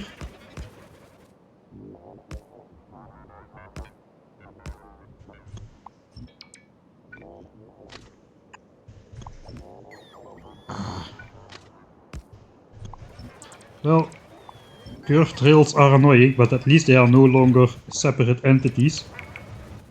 So you have a stack of curved rails and a stack of straight rails.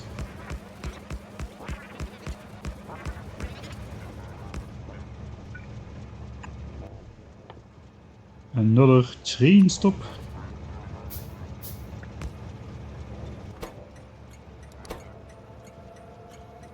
Solar Aki outpost.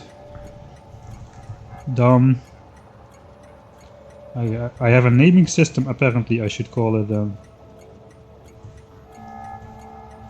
Dam turn around. That's my naming system. Alright, then my naming system is apparently this. And then if I copy this, can I just do that from the map view actually? Maybe they let me do copy, they let you copy paste trains from the map view, right? Yeah, they do. Alright. Home. Alright. Look at that system. Dam turnaround, home and outpost. Nice. Alright, so this train has got to be set to manual. For now, we gotta go to dam turnaround. We wait for 2 seconds for dramatic effect. And then we go home. And there we wait until empty cargo. Simple as that. No, that's I'm going to fill this train with lubricant, so that is not right. So we gotta do it a bit more precise. We want no more solar panels inside. That's probably gonna do it.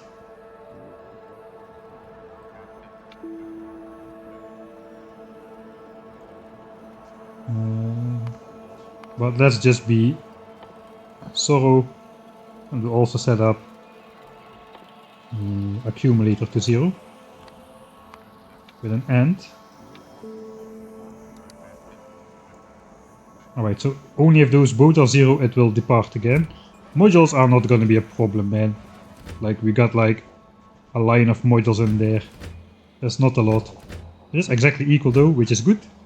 Looks like production is exactly equalized.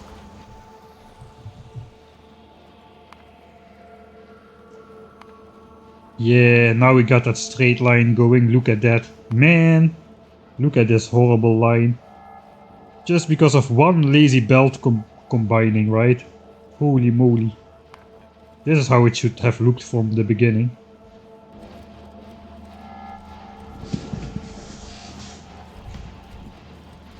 I do kinda hate your trains though. Come on.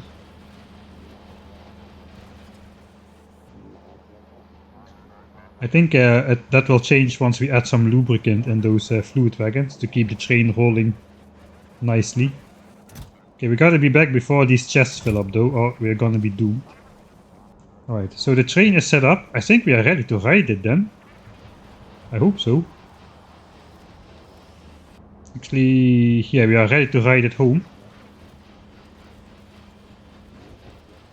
Yeah, let's just ride it home. I guess I'll get somewhere in the middle. I can hop in the fluid wagon here. There's no loop inside just yet. Alright, so I guess we set it to automatic. Let's go here, it's gonna be full. Now we're gonna go to dam turnaround. It's gonna take a while because we have only one locomotive. At least this pushing from the back. I don't know if that's good, but probably not. I gotta get this thing rolling on nuclear fuel though. I think that will help a lot with the acceleration. Alright, for dramatic effect, I'm in the wrong wagon. I can probably...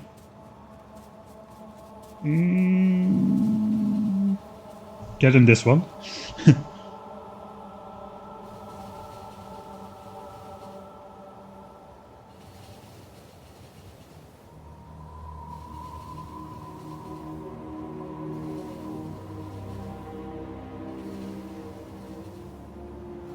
Alright, we're gonna take the scenic route. Are we ever gonna reach top speed though?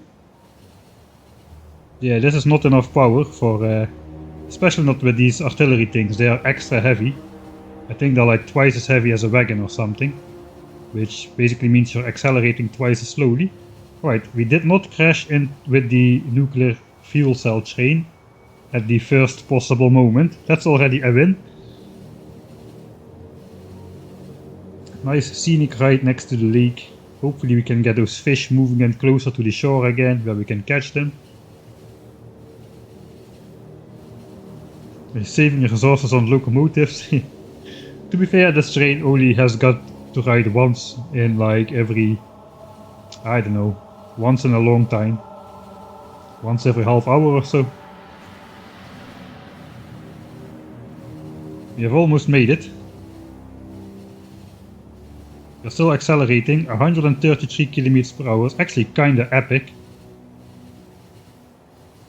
When are we gonna brake? When are we gonna brake? Please brake. Oh yeah, of course, it can brake in like this distance, yeah, of course, yeah. This giant heavy train. Alright, now we'll set it to manual again. I'll go grab myself a new set of legs.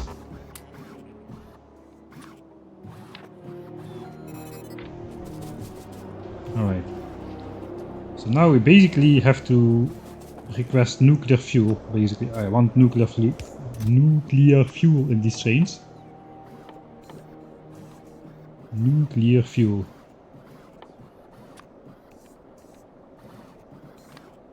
Ah. Alright, that's been brought over. One has to go over here. Man, this is a long train. Alright.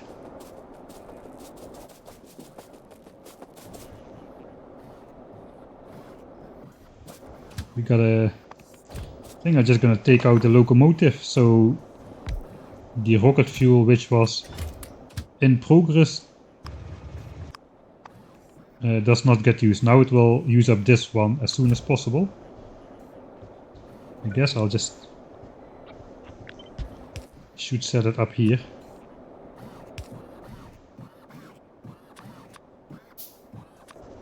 I will use a slow inserter for this.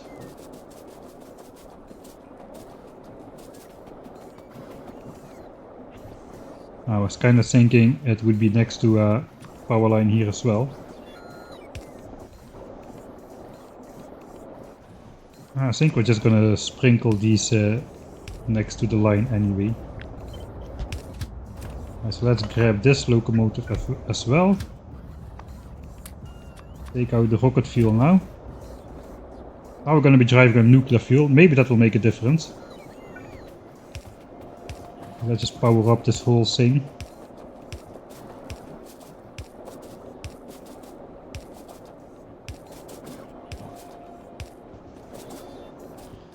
Alright. So how big is this construction area? Not too large. So what I want to do is basically I'm gonna push these out in active providers.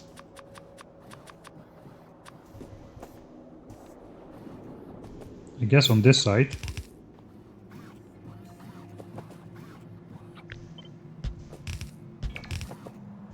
I wanted to push them out on this side though. I do not want to interfere with my power pole system. Maybe I should. I'll just do this.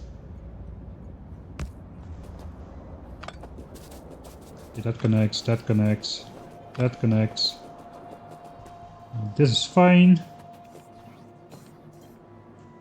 This is not in the way. Yeah, I think that's good.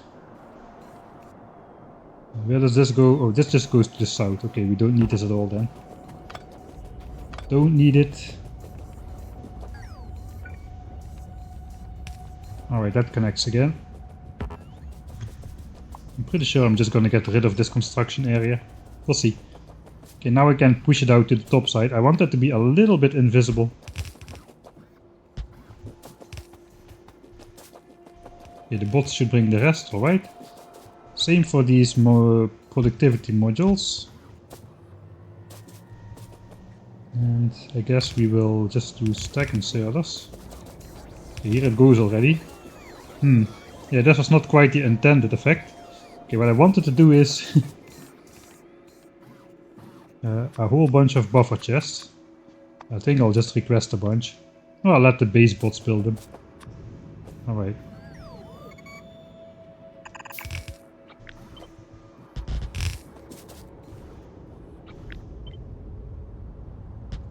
That's gonna be my module storage. It's probably a bit optimistic, I would say.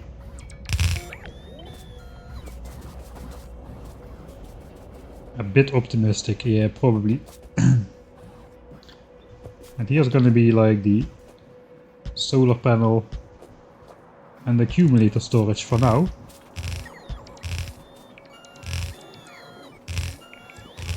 Yeah, I have a feeling I should do this different here. This is alright. This... I probably just want to... I'm gonna have chests full of those as well, but not as many as these. So perhaps we'll just do a line of that behind here.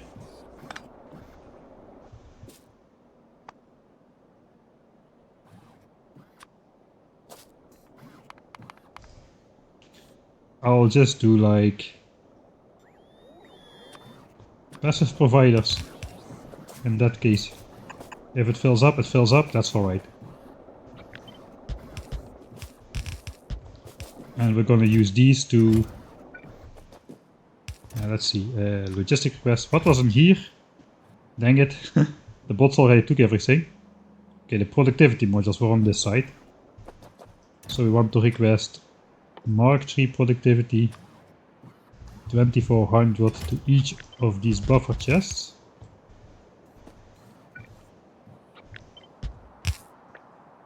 And then on this side we want speed. Right, now I can do this, and I can do this. And the bots should bring back all those modules. Yeah, there they come. All my expensive Mk3 modules, which went missing 2 minutes ago, now are coming back. Nice. Alright. I do want to wire these up.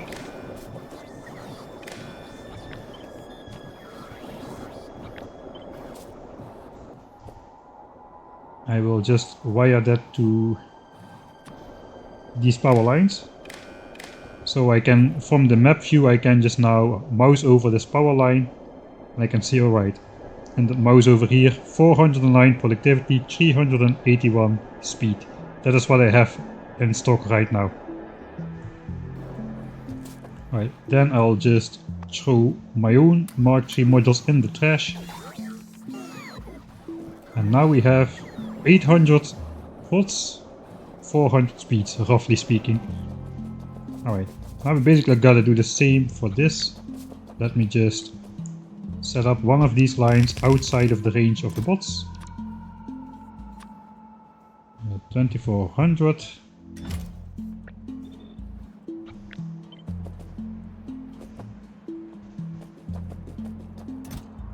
And accumulator 2400.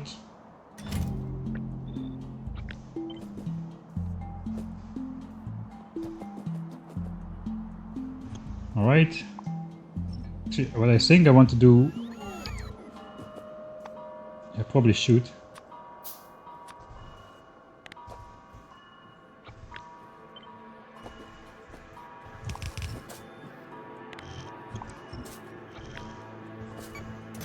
We'll set these up as storage chests. So if this overflows, we can see this will fill up first. And once these getting pushed out into the storage chests, we know we need to make the next buffer chest system. For now though, this is going to be fine. This is why I wanted to have so many chests in stock, because I changed my mind about what type of chest should be where all the time.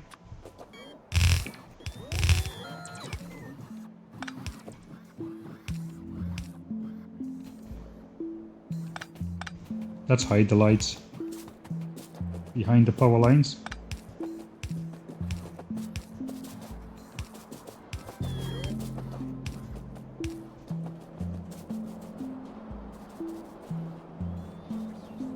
Alright.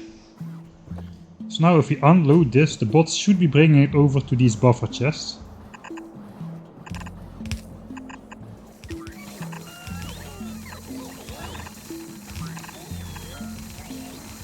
Like so.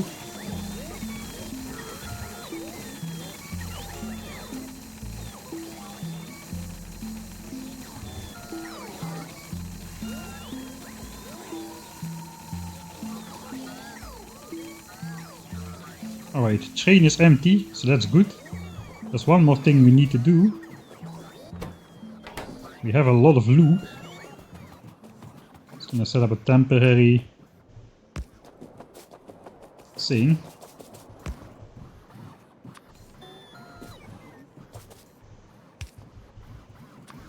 We gotta fill up the train.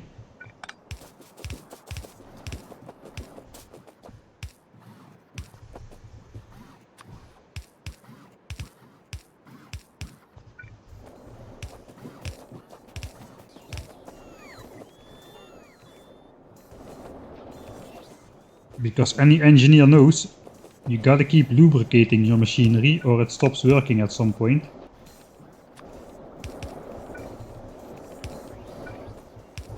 Alright, here we go. No, here we don't go. Here we go.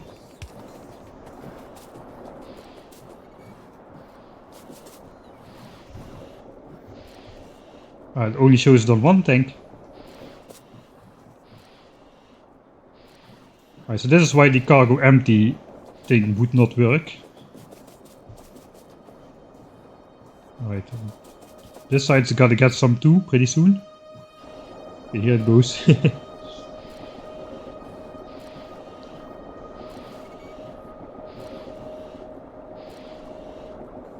Storage chest filter for accumulators home.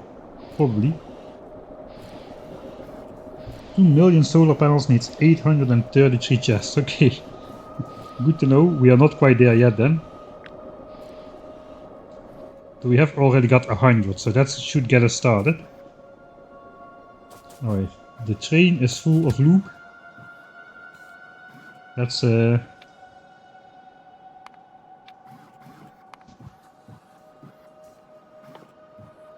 check.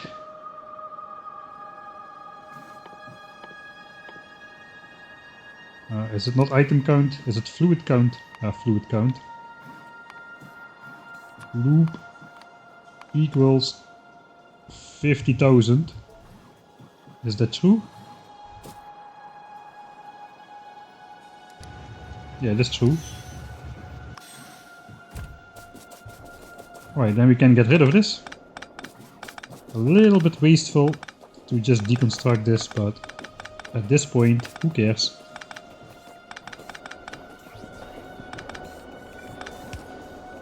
Alright, normality restored. All of the functional parts of the train are full now as well. We've got the artillery, the lubricant, nuclear fuel and the locomotives. Let's check. Yeah, these are still set up for solar. That is correct.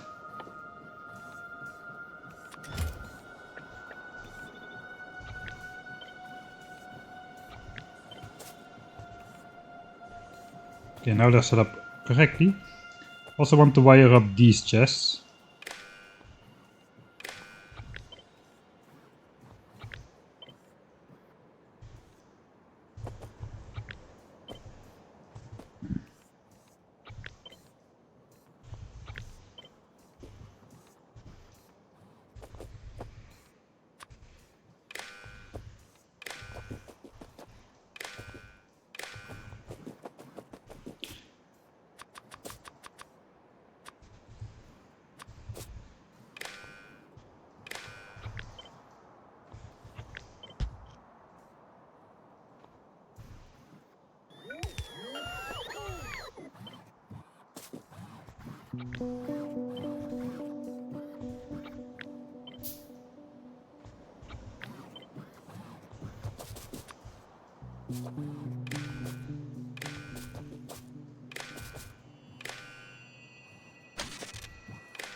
All right.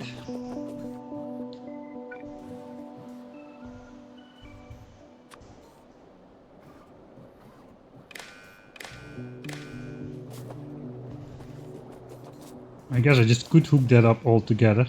Just connect all of this, why not? Like so. Now we can see in the mouse over on the power line 6,000 accumulators, 5,800 solar panels.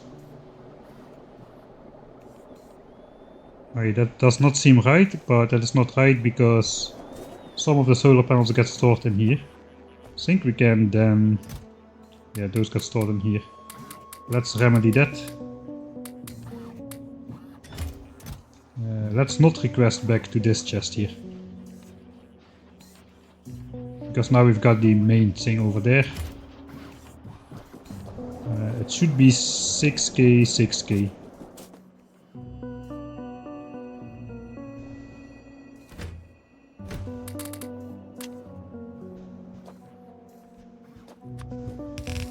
Okay, I am going to empty that out for a bit.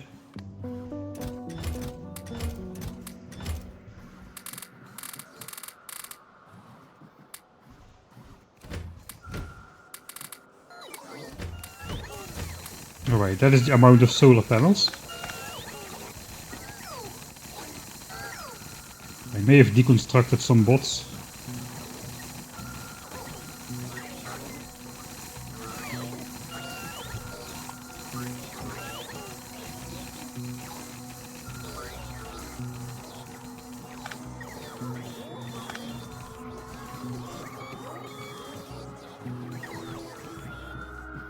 Right, now we got 6,000 here as well.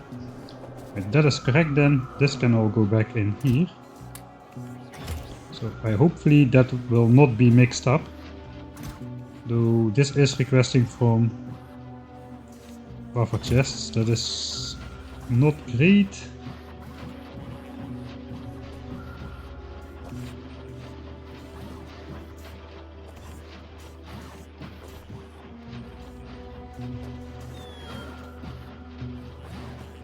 Okay, you know what? We will switch this off.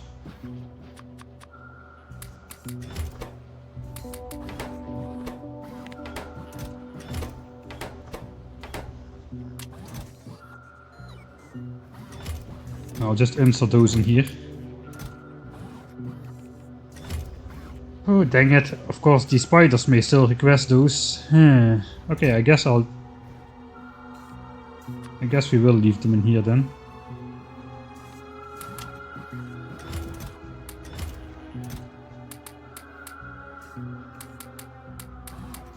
Sorry about this OCD stuff. I should not be doing this.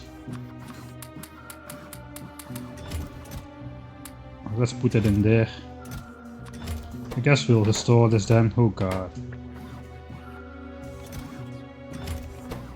Solar panel. Do this. We have 18 left over. Let's put those in there. This 2k. Will not request, so we'll not request this. These should request from here, I'm pretty sure. Right? Yeah, okay, they do. Okay, so that's never... hopefully that's not gonna interfere with each other. Alright, 6k, 6k, that is good. Okay, then we are ready to drive back. I guess I'll jump in this locomotive which faces the wrong way. Hopefully these chests are not already filled up. 600. Alright. Let's ride the train for a bit, and I think that's gonna be also the end of the stream here as well. So yeah, we got how many chests? Like 100. Eventually we can just keep expanding these chests all along the rail line. If we need more, we need more, but that's gonna be it. 696. The solar train line is done. Or something. I just cannot think coherently anymore, man. Right, here we go. Let's set it to automatic. Where does it go? It goes home. Let's go home. The best train in all of Factorio. Oh, yeah, actually I do need to add the turnaround station because this train is not symmetric. You are absolutely right. That could have been a bad mistake. So we're gonna go here then. true. On the nuclear fuel, that train is symmetric. It has two loading bays on either side, and it just sticks his behind in at the nuclear plant. Let's see if we crash into the nuclear train. What can go wrong? Like this artillery shell train crashing into a train carrying 2000 nuclear fuel cells. Nothing could go wrong. Alright, I want your bets. Anywhere in this 300-hour playthrough, are these two trains gonna crash into each other? Yes or no?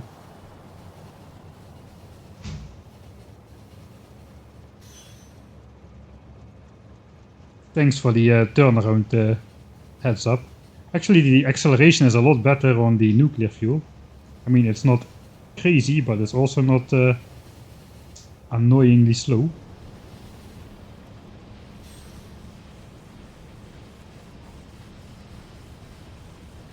Right, module loading has already finished. 100 modules in each wagon. This is going to be finished quite soon though. And that means this thing is now fully automated. It will bring stuff to our home. Fully automated, here we go. Turn around again. So we arbitrarily enter with the correct site in the base. We decided this site was the correct site. Of course they will crash, yes please. Highly unlikely, but this is Factorio, so yes. Okay, one person thinks trains will be fine. Thank you. I think you're wrong though, they're gonna crash at some point, I'm pretty sure of it.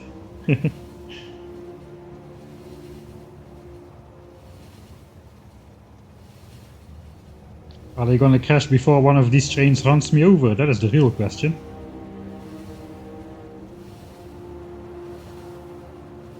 Probability says no. I agree with that. I agree that probability says no. I'm still gonna put my money on yes.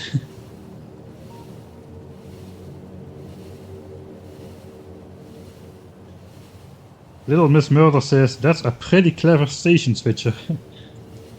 I would agree with that statement. I would switch out the word clever for unnecessary though.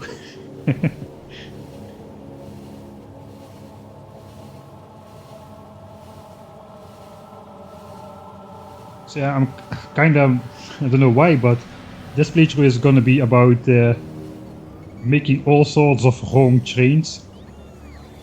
Right, here comes the bot explosion again. We should end up at 12k on the mouse over.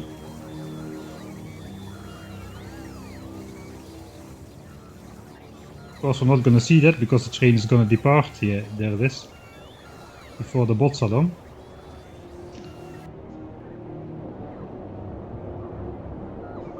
$11k. Come on bots, don't leave me hanging. 12k. Alright, eventually it's gonna be like 6 solar panels to 5 accumulators, but for that to happen we need all of these, let's watch a train, we need all of the supply chests to be empty at the outpost, which they are not yet. Our trains for UPS, it kinda depends, I think. In general, they are probably better than belts, but if you make a really big train network, they can have a pretty significant influence, I think. I think with trains it's also a lot about how you set them up instead of just like the number of trains.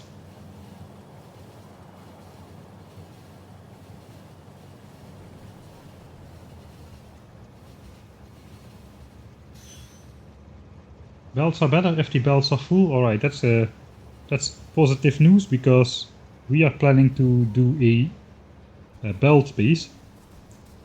There's one piece of unnecessary rail over here. Can I deconstruct that? Alright, I did. Alright, all these things. Okay, that is empty. Guess this is going to be empty pretty soon as well. Alright, so now this train is just going to wait here until the solar wagons are full. And at a production of we have like 270 solar panels a minute, so it takes roughly 8 minutes to fill up one wagon. So it's gonna drive here roughly about once every 25 minutes or so. It's just gonna carry whatever number of modules have arrived over here, so that's good. It is looking pretty good now. All of this is backed up all the way. So yeah. Don't be lazy in how you combine your belts is the lesson learned today. It was a long lesson today, but we learned it nonetheless. This all seems properly backed up as well. So all of this is working all the time. We cannot get the clean number for like solar panel production here because we're also producing them at the base for the rocket silo.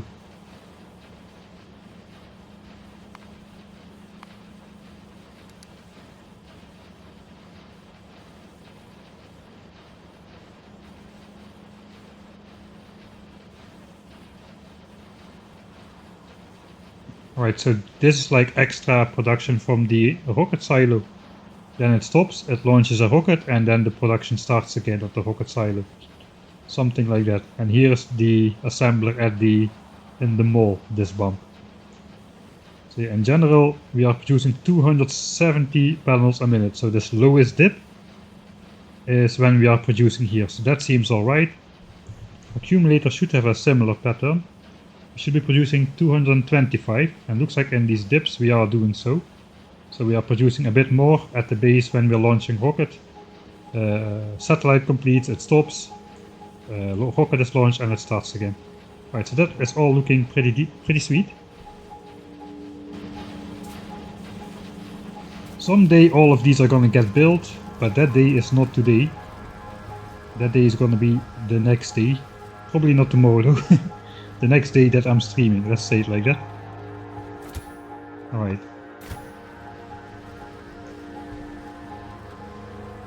Right, not bad. I'm gonna make the end game save here. No fishing today, it's been long enough for the stream. I'm gonna go to bed. Sol Accu Module 3 up. So most of the goals have been achieved. We built the Mark 3 module area to specification, as well as the solar panel area. We are producing a metric F-ton of pollution, where previously there were still biters, but we cleaned some of them up with our spiders. We definitely need to put more radars down here now and actually clean up these spiders in full. That we're gonna do next time. Probably I will do that in a weekday stream. I think I will try to get in the weekday streams to the point where we can actually start design work on the 1000 signs per minute base.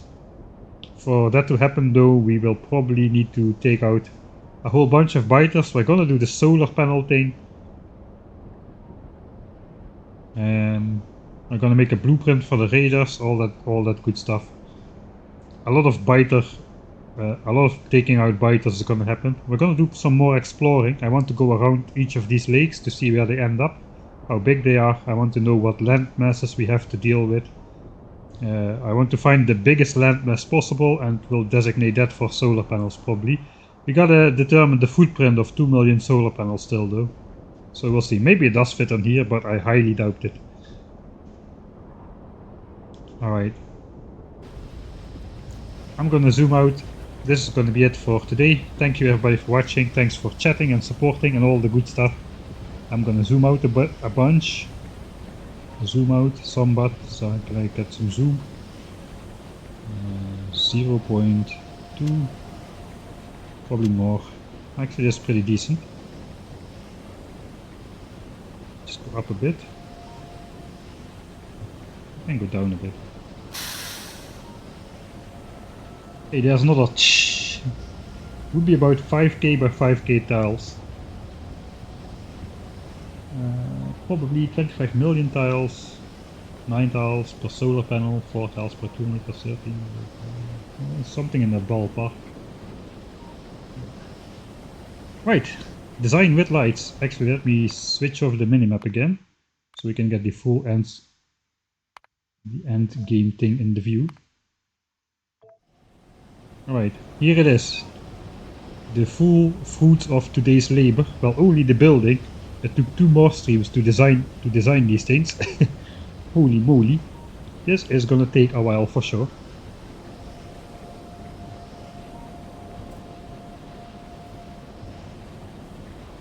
Alright.